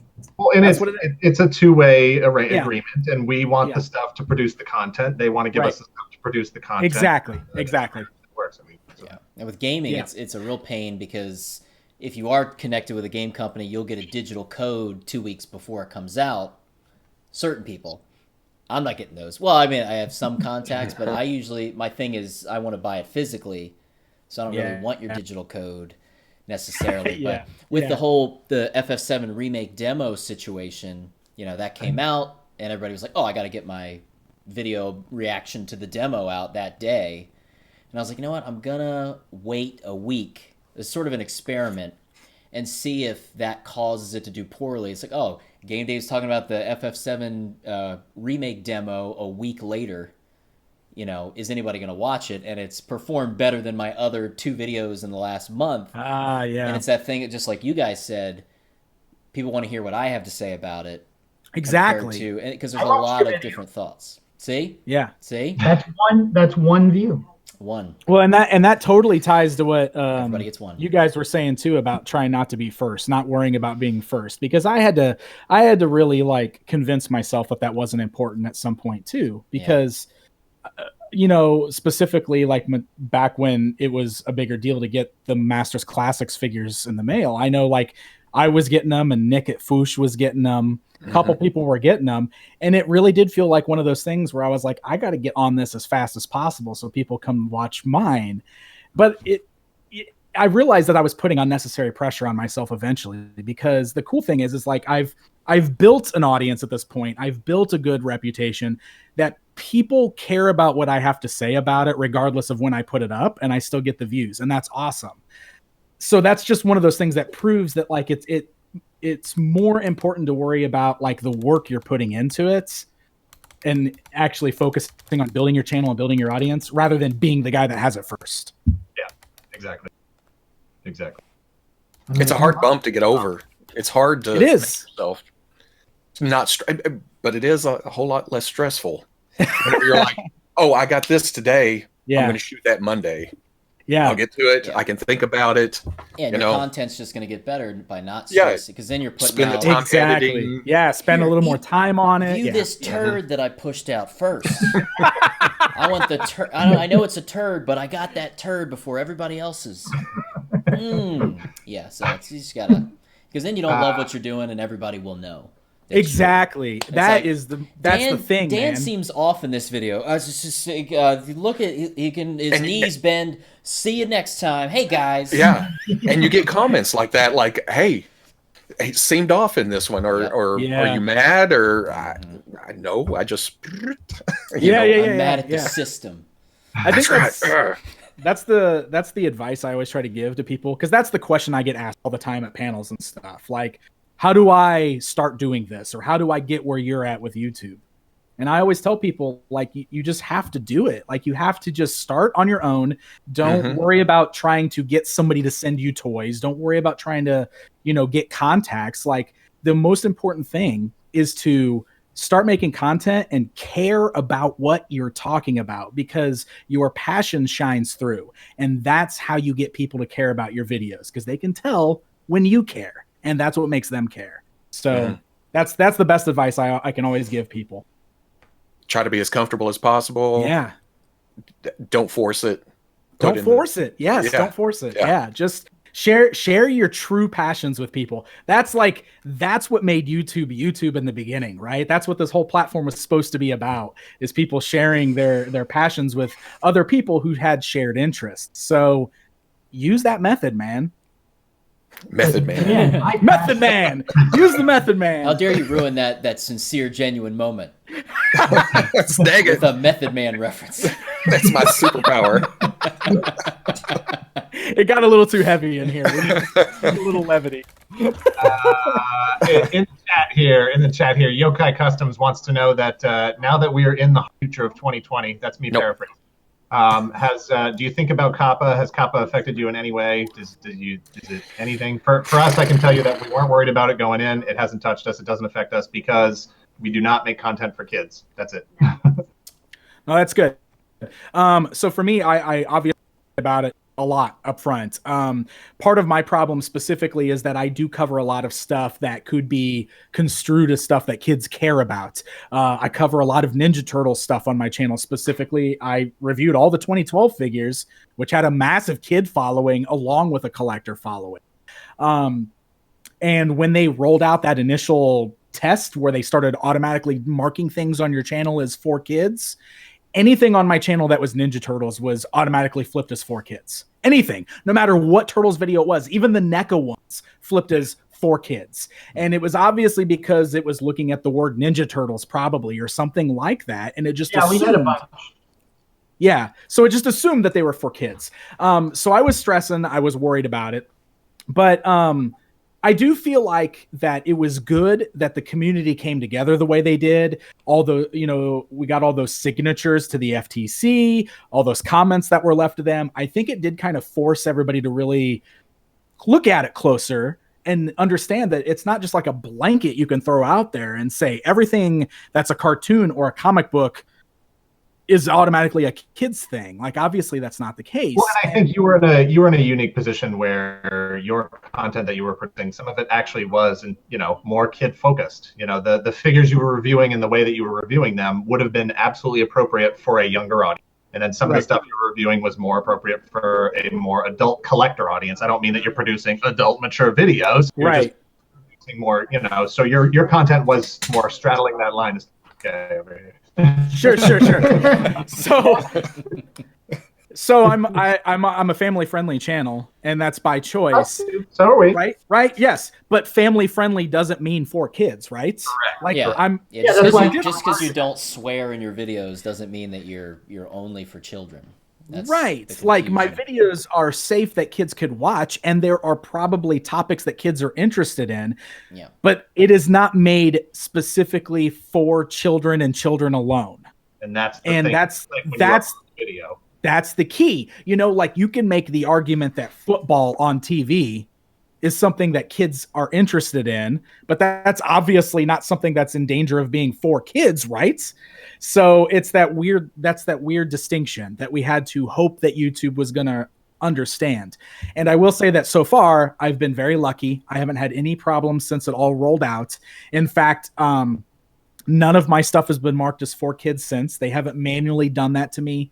Nothing's been auto-detected as for kids. And I even got some features that I didn't have before that kids channels aren't even supposed to have. So, like, I was able to do like the Teespring merchandise thing. And I've got the ability to do the subscription thing. I haven't done that, but I've got all that stuff was added to my channel after they rolled all of the Kappa stuff out, which makes me think that they looked at my channel and they moved me over to the side that's not for kids. So that makes me feel pretty confident that things are pretty safe on my side. So you didn't go to your channel and mark it as not for kids No. overall? No, I did not. I made the decision that my channel was for kids. So I left it as the you've got the option to mark things individually or whatever it is. So I left it alone at that. And I've got it defaulted where my uploads are not for kids. There were a few things that they marked for kids that I left just because, like back when Imaginext was doing like Power Rangers, I did a bunch of reviews of the Power Rangers Imaginext toys. I left all that stuff marked for kids just to be safe. I don't know. Even though they're reviews, it's not me playing with the toys. Like, you know what I mean? Right. But for the most part, no. I mean, my channel is all marked not for kids, and it's been safe so far. So, see, they hit me on a bunch of Spider-Man videos. Oh, Spider-Man! If it was mainly Spider-Man, they marked it for kids. Well, do you remember a couple of years ago the big Spider-Man Elsa thing on YouTube? That's part of what That's why. That's why they're getting you on the Spider-Man videos. For us, they marked a bunch of Dan in the Photo Booth videos. Really? As for kids by default, but like for us, again, we don't make content for children. We've never made content for children. It's family friendly. So when like all the COPPA stuff started, he may have sent me a message or something that said, "Hey, do we have any of these videos?" Because someone had posted on Twitter about it. Yeah. And I went over and looked in YouTube Studio, and I saw that we had like 14 videos that were, changed as for kids. And I went to the banner at the top and said, "This channel isn't for kids." It flipped them all back over to fine. And then I went back to watching my TV show, and I thought we were done. Like, I didn't expect to hear anything else about it. I'm like, well, we marked our channel as not for kids, and that's all anybody has to do. And then and a lot of that though was on. A lot of that was party. A lot of that was on. And then we had a big party. A lot of that was on YouTube's rollout of it. They did not do a good job communicating. Absolutely not. They didn't Voice of communicate fear at all. mongering going on. Yeah, they didn't communicate at all. And that's what hit me the most. I was like, I don't have any kind of clue what's going on. All you guys, you were talking about, do you have a rep or something? I don't have a rep. No? I don't have a rep. No. I have a MCN, and so I went to my MCN and talked to them about it. But I don't have a YouTube rep. I don't have one. No, I think I know that they've said before that you're supposed to like get one after you hit 100,000 subscribers or something like that. Nobody's ever reached out to me from YouTube. No, we've never had no rep. No, we've never had that. So I don't know. I didn't know what to do, and it kind of pissed me off. So I just kind of took my bags and left. I was gonna say you took it all and kind of went home. Yeah, I was like, I'm gonna go, but I found other avenues that I'm still using right now, like Roku and that's Amazon, great. and awesome. I would have never went that direction if this hadn't happened. But when I saw all you guys still going, I thought, I'm gonna come back to YouTube. And it wasn't any kind of grand gesture or anything. It was just that I was worried as hell that fines or all this other kind of stuff. Oh yeah, well that was the worst part because the FTC was like, we're gonna fine the YouTube creators directly, and it's gonna be this life-ruining amount of money. Like that was the scariest part. It was of like the 40 grand a video or something insane. It was something crazy. Insane. Yeah. So I can't recommend enough. Have Greg run your channel because I didn't worry about any of this. Like, he told me not to worry about it, so I was like, okay, I'm just gonna go back to playing Rocket League. Man, I sort of read the rules and read the law, and the way that I interpreted them was, if you don't make content for children, you don't have anything to worry. Intended for you don't children. have. Yes. We got a lot of shit. We got a lot of shit on Facebook. We got a lot of shit on Twitter. When it all blew up, when it all exploded, and everybody was like, we've got to, let people know about this, and this is crazy, and YouTube is committing these violations and all this kind of stuff, and they're infringing on my rights. And we would get people tweeting at us or messages or whatever that are like, what are you guys going to do about COPPA? What are you doing? And I would always, look, I'm a very direct person to begin with. I'm not very flowery. That's why I don't write the videos. He does. So people would tweet at us, and I would reply, nothing. It doesn't affect us. And people would be like, why are you, why are You're not taking this very seriously. this. Right. Why are you being such a prick about it? And I'm like, I'm not. We don't make content for children. It doesn't affect us. Now, see, I'm Sorry. backwoods. My first thought was, it doesn't matter what I say. If they say that I'm doing this, then I guess whatever. I grab my steel and revenuers are coming, you know? I got to go. Robo, there's one guy in chat who said he missed you an awful lot when you quit YouTube for that. Oh. I miss YouTube. You know what I mean? And I didn't think I would. I thought, well, I'll take this to Vimeo, and nobody wanted to make an extra click to go over to Vimeo. That's the It's just- problem. yeah, exactly. I mean, They like, think if it's not on YouTube, it doesn't exist. you Correct. have to be on YouTube. You have to be. And like, that's what everybody kept saying. Like, it was amazing to me how, like, post something about like the COPPA stuff, and I would be met with like all these responses where people would be like, just upload to Vimeo. What's the big deal? It's like, what do you mean? What's the big deal? Like, nobody's gonna watch the videos there. Yeah. Like, they're just not. Just gotta I post mean- on Blip TV and you'll be Yeah, fine. Blip. Yeah, let's bring back Blip. Long gone. Yeah, man. I mean, like, like it or not, YouTube is it right now. It is just the only way to like really, unless you're able to somehow be one of these guys who are like these big live streamers who are able to be on these big live streaming platforms or whatever. Like, YouTube's really the only other option for what we do, because it's, Yeah, I mean, like everywhere, anytime there's any kind of YouTube controversy. I'm a big Reddit user, and I frequent a lot of the YouTube subreddits. And anytime there's any kind of big YouTube controversy, there's always this long thread of people that are like, I can't wait until a competitor comes along and unseats YouTube. And I'm like, who do you think this is going to be that is going to come along and unseat Google? What was the most recent? Money is coming VidMe. from. VidMe was the most recent one. VidMe. Oh, Yeah, yeah. VidMe tried. Yeah. Oh, I remember they sent out a message that was like, we couldn't compete. Sorry, we're dead. Yeah. They Yeah. sent me socks. VidMe sent me socks. Like, we'd love for you to hang out on our platform and post some of your content there. Enjoy the socks. And it was literally the socks. I didn't get socks with their logo on it. I was like, oh, all right. Those are collector's items. Yeah, That's true. no, Facebook's the same way. eBay's the same way, where people get so frustrated with it and restrictions or rules or fees or whatever, and they go, "That's it. I'm going to go start my own eBay." Yep. You're like, "No, you're not." Yahoo Yeah. auctions too. Exactly. Yahoo auctions too. Facebook tried to do the video competition thing for a minute, and they gave up right Yeah. away. Now they're doing a lot. They're really focusing on the live thing. So there's a lot of people Yeah. live streaming on Facebook now. They're trying to push Yeah. that. Facebook legit did an absolutely terrible thing with their video competition, their video platform. They lied about the views they were getting. Yeah. Because you So, troll, right?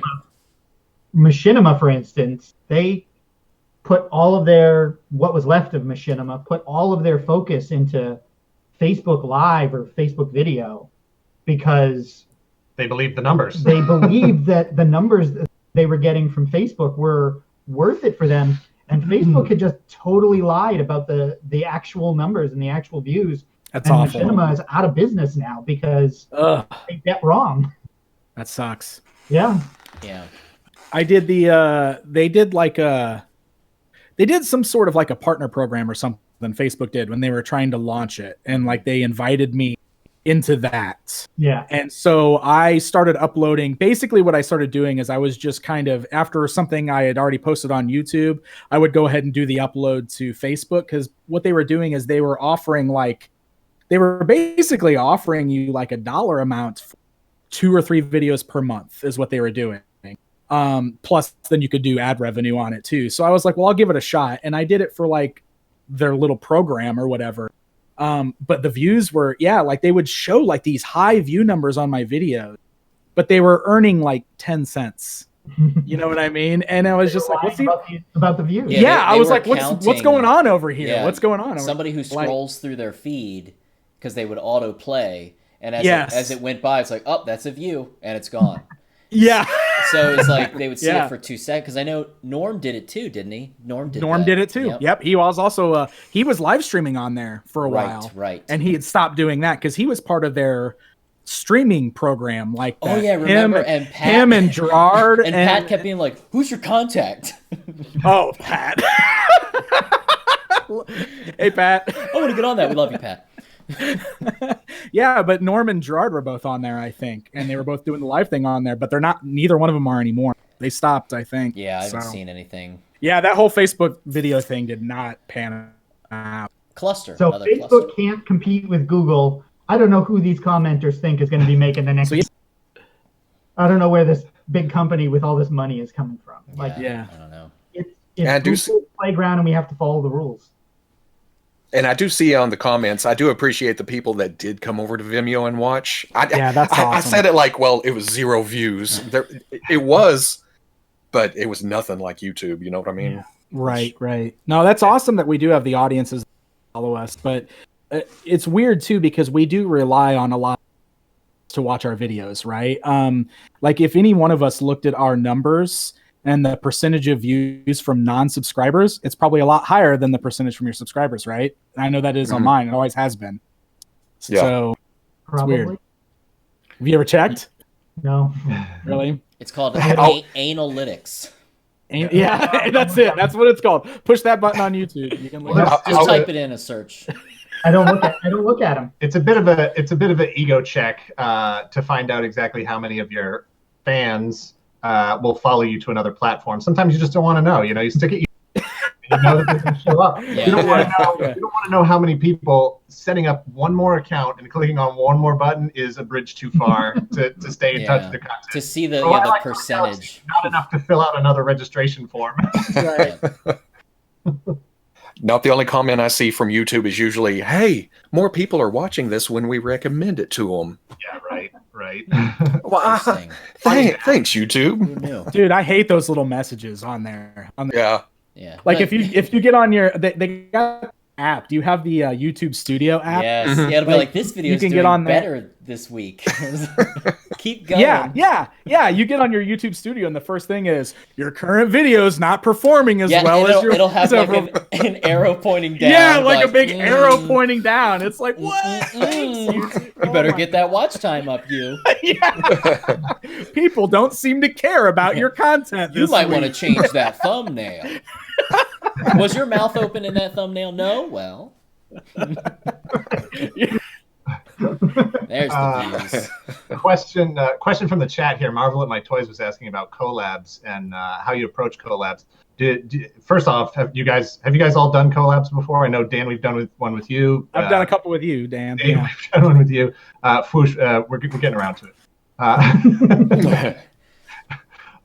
Do you guys have any sort of approach? Do you care? Like, are you looking for bigger channels, smaller channels? Do you look at smaller channels and go, yeah, no smaller channel?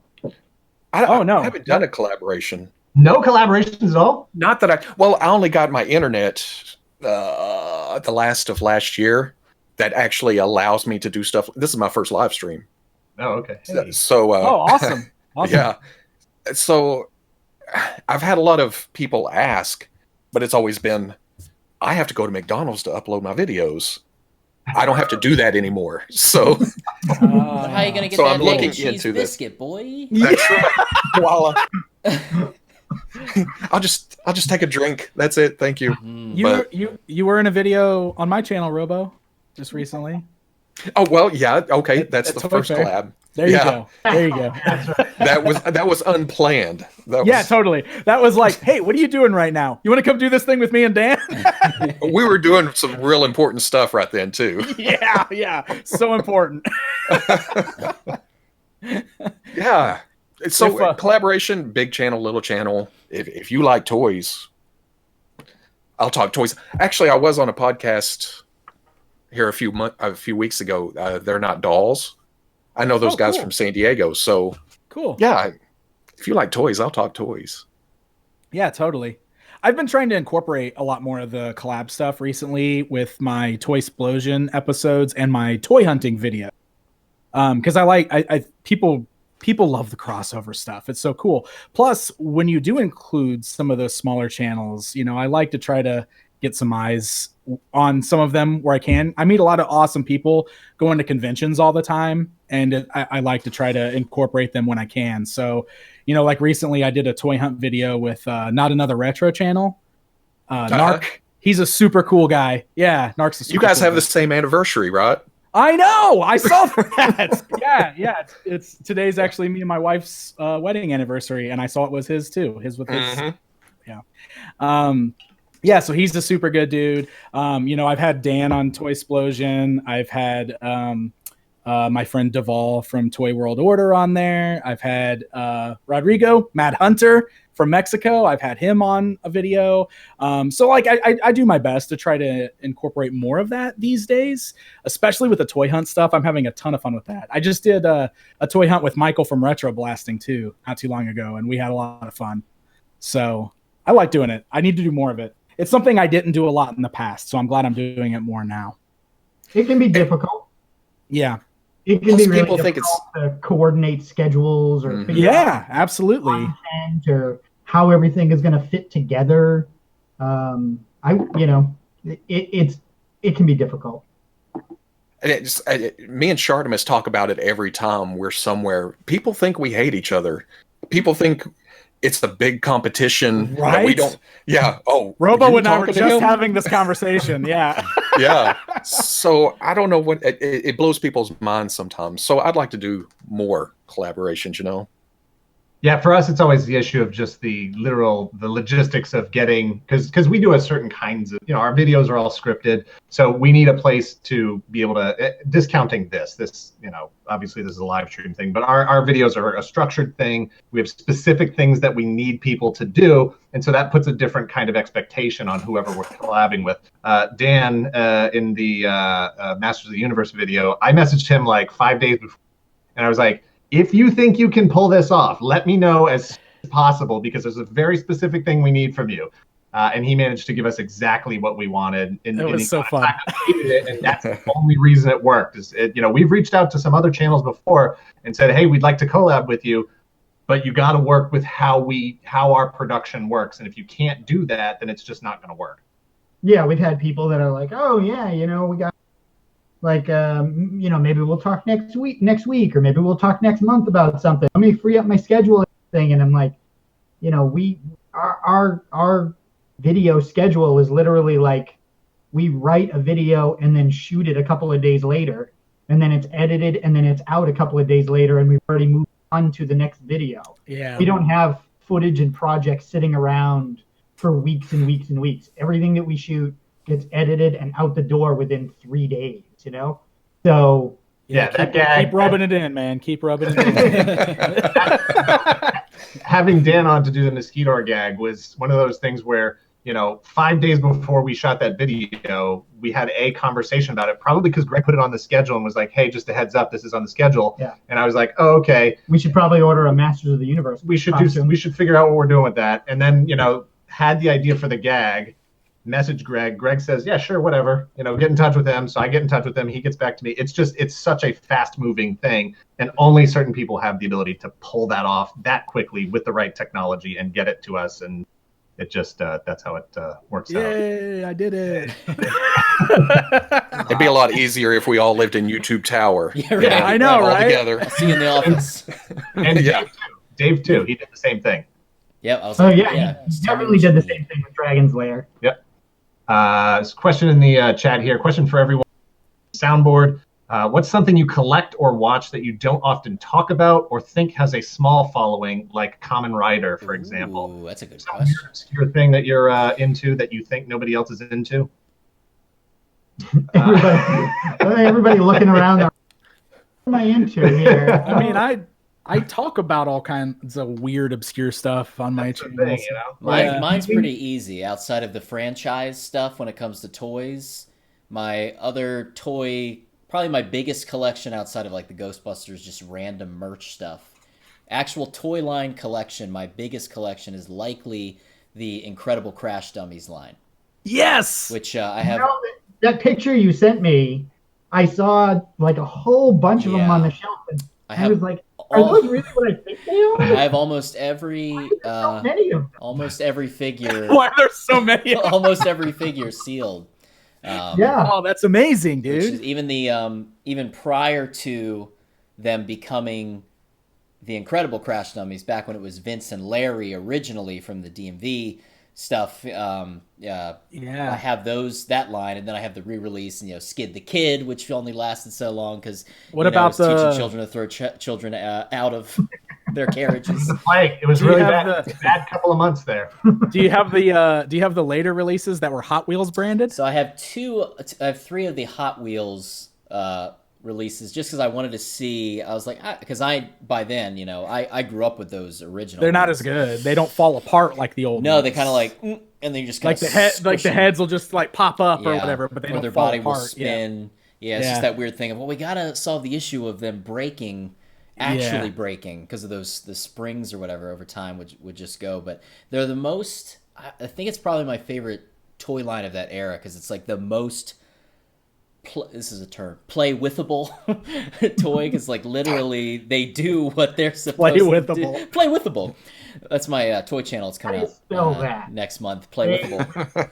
Yeah, Copyright Trademark. 2020. look it up. It's in Webster's. But just I want to do a video about Crash Dummies, because there were also some games which are not. It's on our schedule. No, we already did Great. Crash Test. We didn't. We did something with it. No, we didn't. I have searched to see if you've done Crash Dummies for that We reason. Actually. did not. I was just thinking. I think I know. I'm gonna go visit Dave when I need to do a toy explosion. Exactly. Yes. We need to collab. Actually, Dan, when you do your inevitable Hasbro Plasma Ghostbusters review, I would gladly show up in full Ghostbusters outfit for you. Perfect. I'll Very suit good. up. I got the whole suit right there. All right, man. I'll be in contact. Also, somebody said that this was Diego from Dora. No, that's Jackie Chan, yo. It's Jackie Chan from Jackie Chan's Action Kung Fu, which I created with Knoptop for the Retro World Expo convention, where I talked about Jackie Chan video games. And that was, we made it the night before. We're like X-Acto blading my old 50-inch television box to like make this standee. Because I was like, yeah, I'll just come out with a standee of a life-size Jackie Chan sprite. This seems like a worthwhile effort for this convention, where 25 people showed. It's good. Thanks, Lance. Thanks, Lance, for making my panel the first panel in the morning. 10 a.m. GameDave, Jackie Chan's journey through video games. All right, guys, glad to see you got your coffee. Let's talk about video games.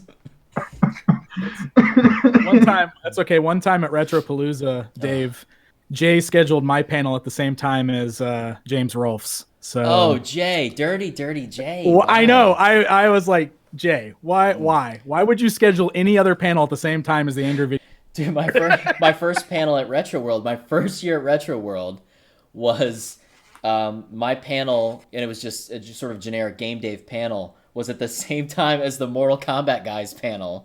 So you had like the real Johnny Cage one room over, or you could see 3 years ago GameDave. Went really well. I love it. Shout out to those fans that did show up. I was gonna say, nothing like an ego check like that, right? That's the best. Mortal Kombat. Yeah, And those guys are everywhere. We haven't really ventured that far in the panel world yet. We haven't had that many panels just We yet. had great plans for this. Yeah, we had a show scheduled this year. Dan, I don't think San Diego's happening. I know, man. That's so weird, right? I was just thinking about that too. Like they just sent out that. Did you see the notice they sent out this week where they were like, oh, we're keeping an eye on things, but right now we're still planning to go forward with it. And I'm just like, there's no way. There's It's no crazy way. when right? you see those emails where, or Like- Too Many Games just sent one out. They're like, we're still June, first week of June. It's like school's closed till forever. Next year. Yeah.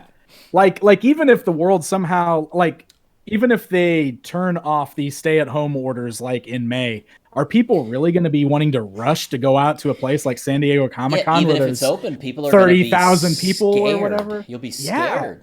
It's Like- not. No, I mean, I was talking a couple of days ago, and I was like, even when they lift all this stuff, I don't know that I'm going to be ready to go out into a crowd for a while. yes. Yeah. I know it's going to take some. San Diego 6 foot apart, easy. Yeah, right. Yeah. There's no such thing as social distancing. Yeah. No, not at San Diego Comic Con. Everybody's hugging each other all the time. We're only letting 100 people out onto That's the right. Yeah. And Stand you on have to the wear this yellow- hula hoop. Stand Here on you the go. yellow X. Yeah. Everybody just runs to the Funko Pops. Oh no. Oh. First letter of your last name alphabetically. Oh man, it's gonna be that weird thing. Like you go to the grocery store and you're like, somebody goes by and you hold your breath because you're just, I Oh, just it's gotta get bad. the cinnamon toast crunch and get the hell out of here. I don't know if they've started doing it in your areas yet, but here they made it where like they're only allowing so many people in the stores at a time. Yep, that's what So our there's- grocery store is doing that. Yeah, so we had to make a grocery run today. Sucks. Like we finally got to that Yeah. point where we're like we have to go buy stuff. And so I went to the store today and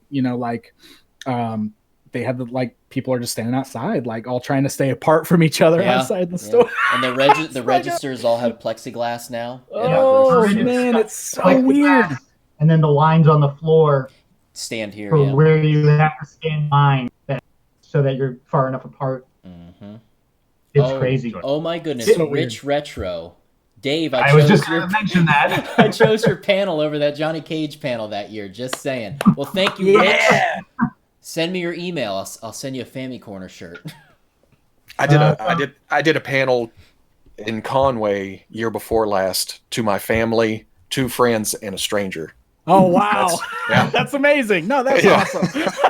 That's good practice, right? Yeah. So I had to tell my family the history of my toy collecting. I And they're love like, it. yes, we know this. I Okay. love it. Boo! Sit down. Yeah. telling you, that's why Where's the Mortal Kombat guys? Boo. Yeah.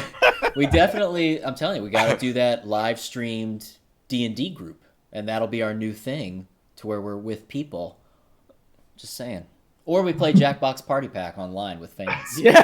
like everybody else. Everybody plays Jackbox Party Pack. That's Yeah. like the fallback. Yep, the old You know what fallback. Oh, sorry, I didn't roll my character. All right, we'll just play Jackbox Party Pack. It's fine. You know what we need to do? We need to try to get whenever Comic-Con happens again, we need to try to get a panel with us. 2022? Yeah, we need to 2022. We need to see if we can get a panel with us, like us and maybe Shartimus.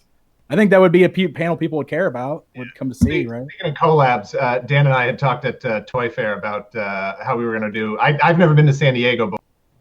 And Dan was looking for some support out in San Diego because his wife wasn't going to be able to make it. And I was like, you know what? I'm going to go. I'll be your cameraman. I'll follow you around.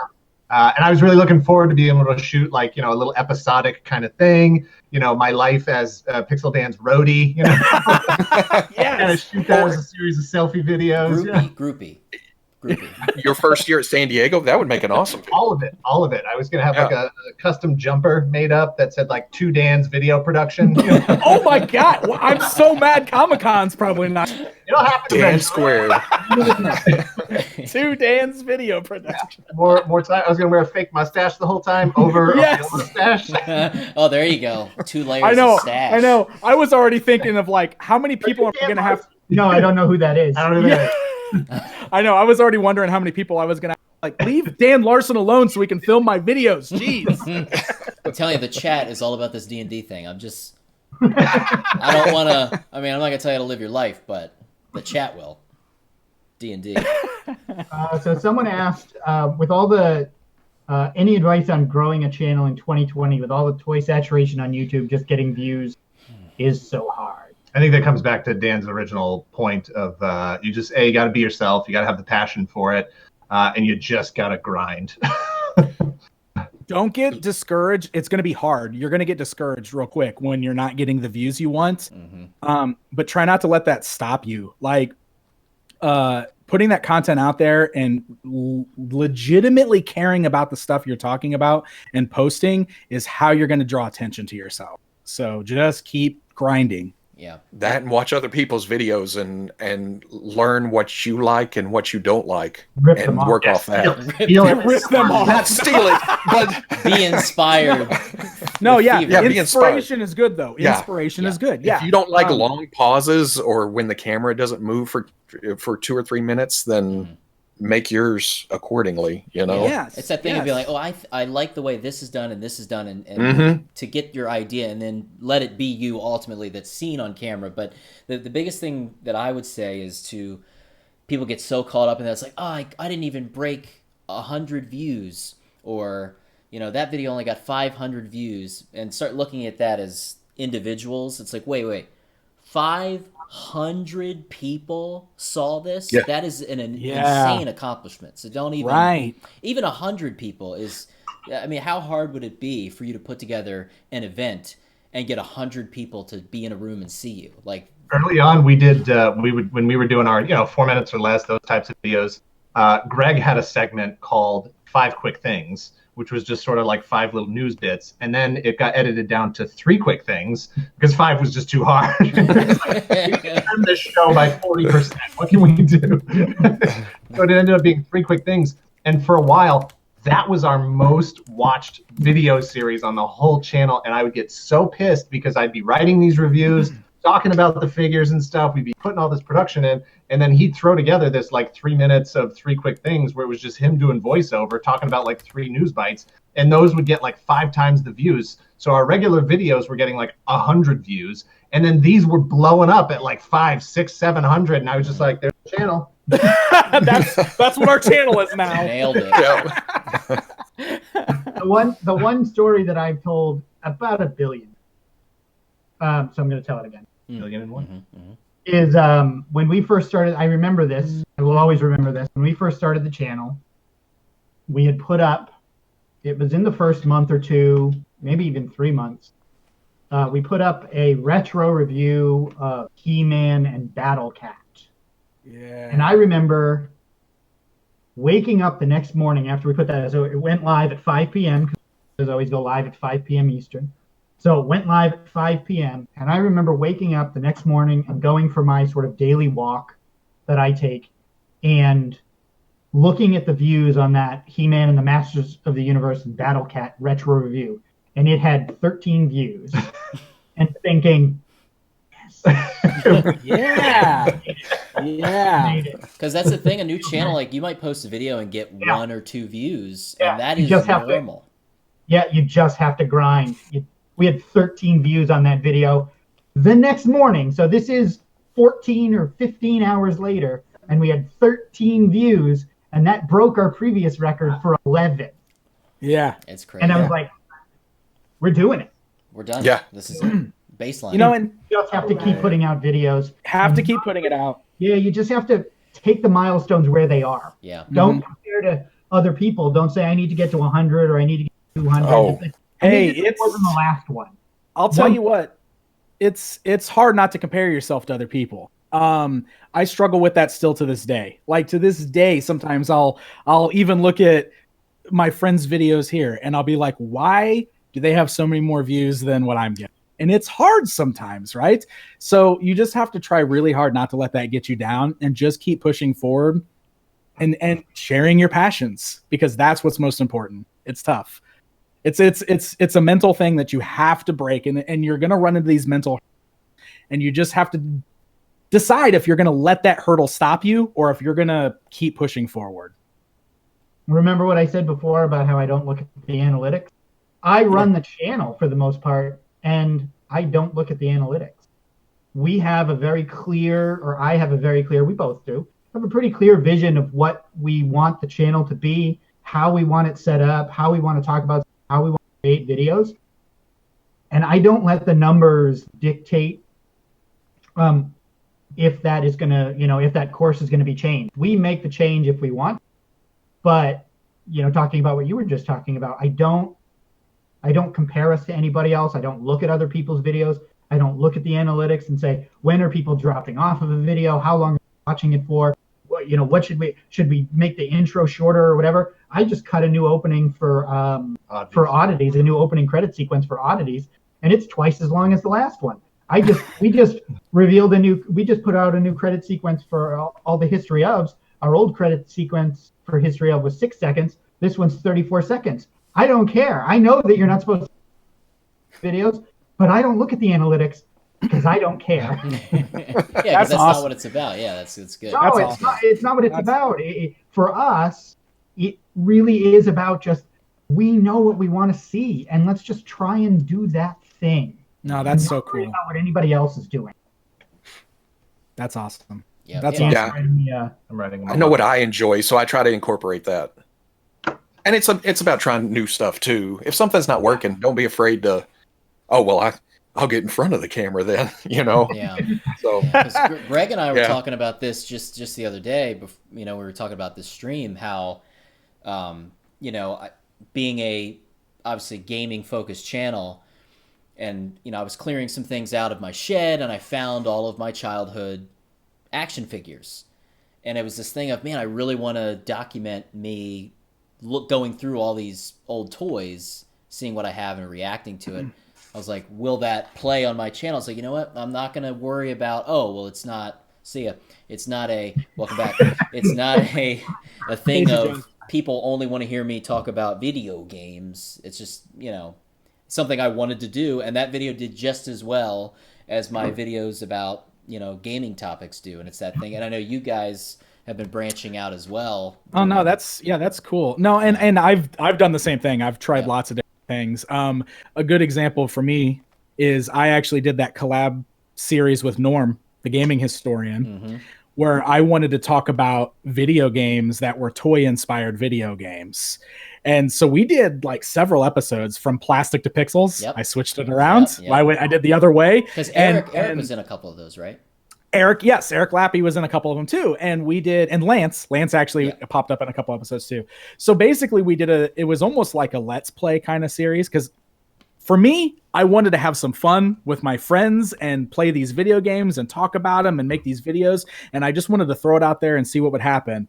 And those videos bombed, all of them. Like nobody cared about them. And I think it might be that thing where, like, I don't know if on a toy channel people wanted to watch these retro video game videos or if they just weren't hitting the right algorithms. I don't know. I had so much fun making those videos. Yep. So much fun putting them together. I loved, getting to hang out with those guys and play those games and just laugh and talk about them. They were super fun to make, and I don't regret making them at all. I don't regret trying something new. So, some things work and some things don't, but Yeah. have fun while you're doing it. Yeah, have fun. It's definitely funny how that'll happen, where you'll be like, man, I'm just not feeling this video. I think I might have blown it with this video, but I'm not going to throw it away. Let me post it. And then you come back the next day and it's like, wow, it's my most viewed video for the last 4 months. What's going on? Sometimes, like Sometimes it happens. my Yeah. most viewed video was going to become this throwaway video. It was back when I still went to MagFest. So Noptop and I went to MagFest together.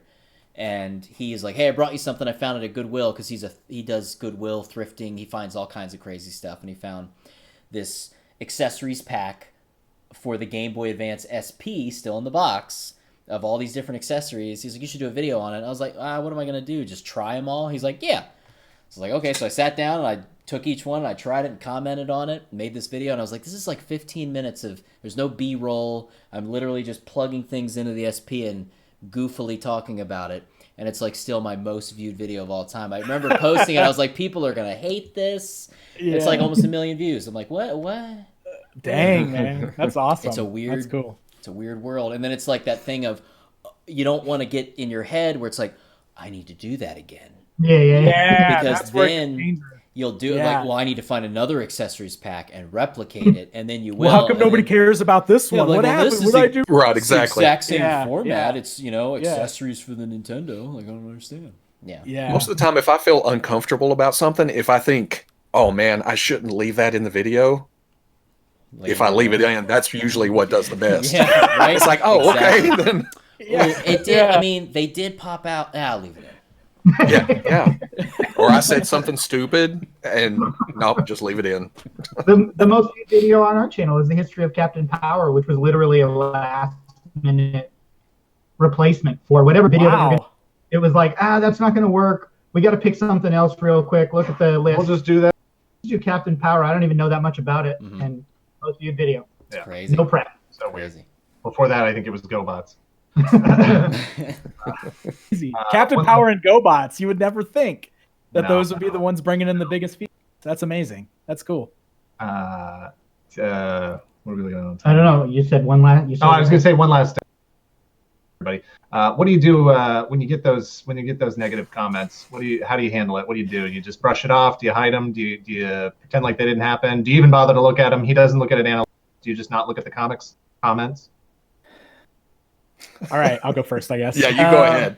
Let me think about this. Okay, so I usually only read the comments on my videos for about the first day that I put the video up. After that, it gets too hard to manage them. And also, I have found that the nasty comments tend to come after the first 24 hours because it's being found by random people who just want to be there to talk crap. You know what I mean?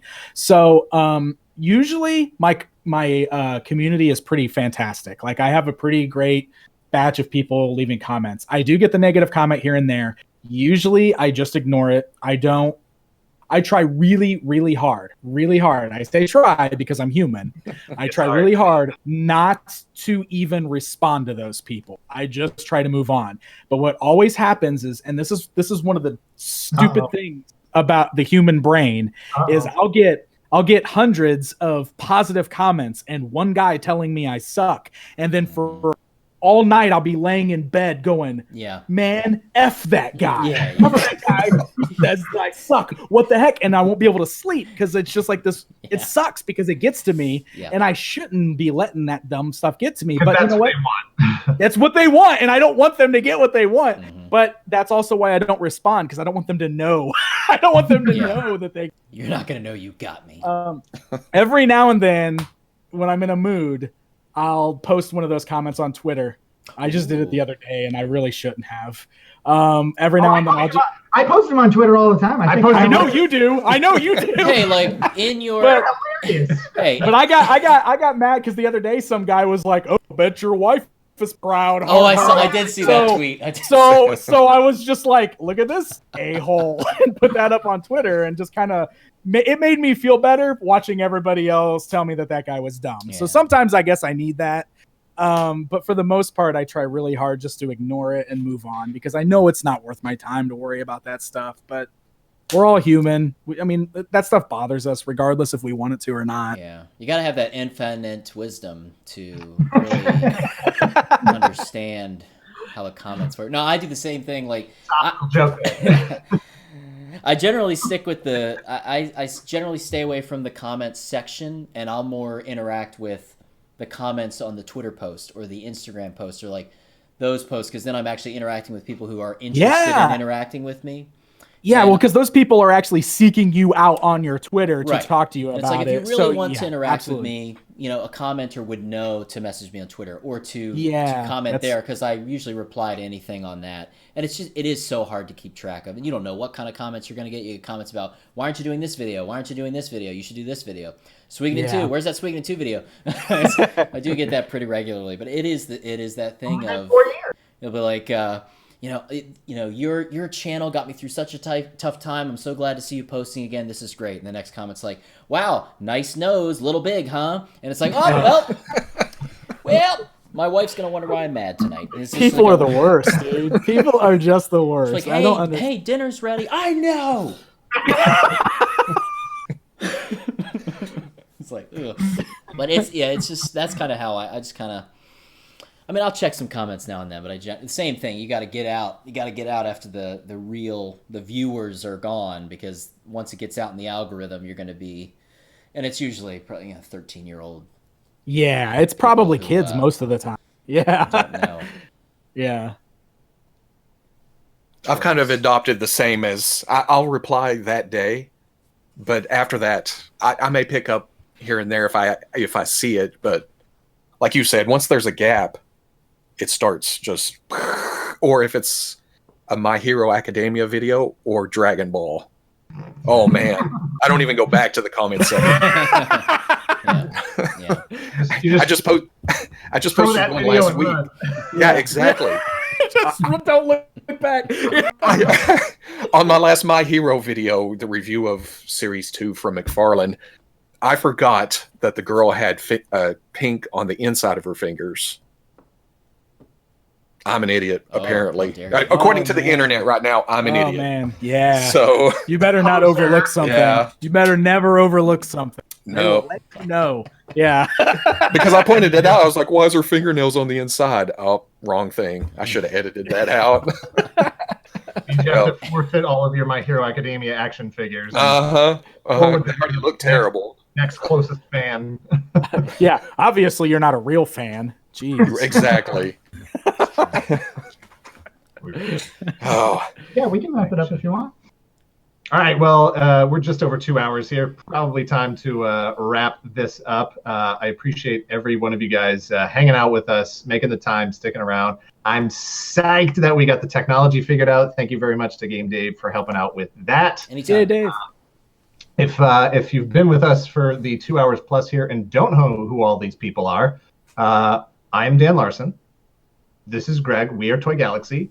Dan, you want to give me a 30-second elevator pitch on your channel? Sure. I'm PixelDan. I talk about lots of He-Man toys and Ninja Turtles toys and lots of stuff like that I like. So come watch some videos. Check him out, PixelDan on YouTube. Dave? I am GameDave on YouTube, youtube.com/GameDave. That's where you can find me. Talk about video games, whatever interest. You know what? I'm going to talk about what I want to talk about. I'm not going to say I talk about anything specific because I do it because I love it. Family Corner. Go watch Family Corner. Family Corner. If you like Japanese Good, yeah. Japanese games we never got in America. Ooh. That's my favorite. That's my favorite of yours. Robo? I'm Robo Dan, and I'm over on the Fwoosh channel, and I just play with toys, any and all of them. Yeah, and on the weekends I talk about news. I miss a lot of stuff, but I talk about a lot of stuff too. All right. Thank you very much to everybody who's been in the chat for part of the time, for the whole time. I guess the people that were there part of the time, they're long gone. They don't know I'm saying thank you. They're going to watch the archive. They'll watch the archive. That's right. Very much appreciated. Thank you very much. And I don't know. I don't have a close for these things. Happy 5 years. All right. Until thank next you. time. Thank Yeah. you. 5 Happy years. anniversary, Woo! guys. Happy anniversary. That's my first Oh, video. look at that. All right. Thanks, guys. Later. See ya. Cut.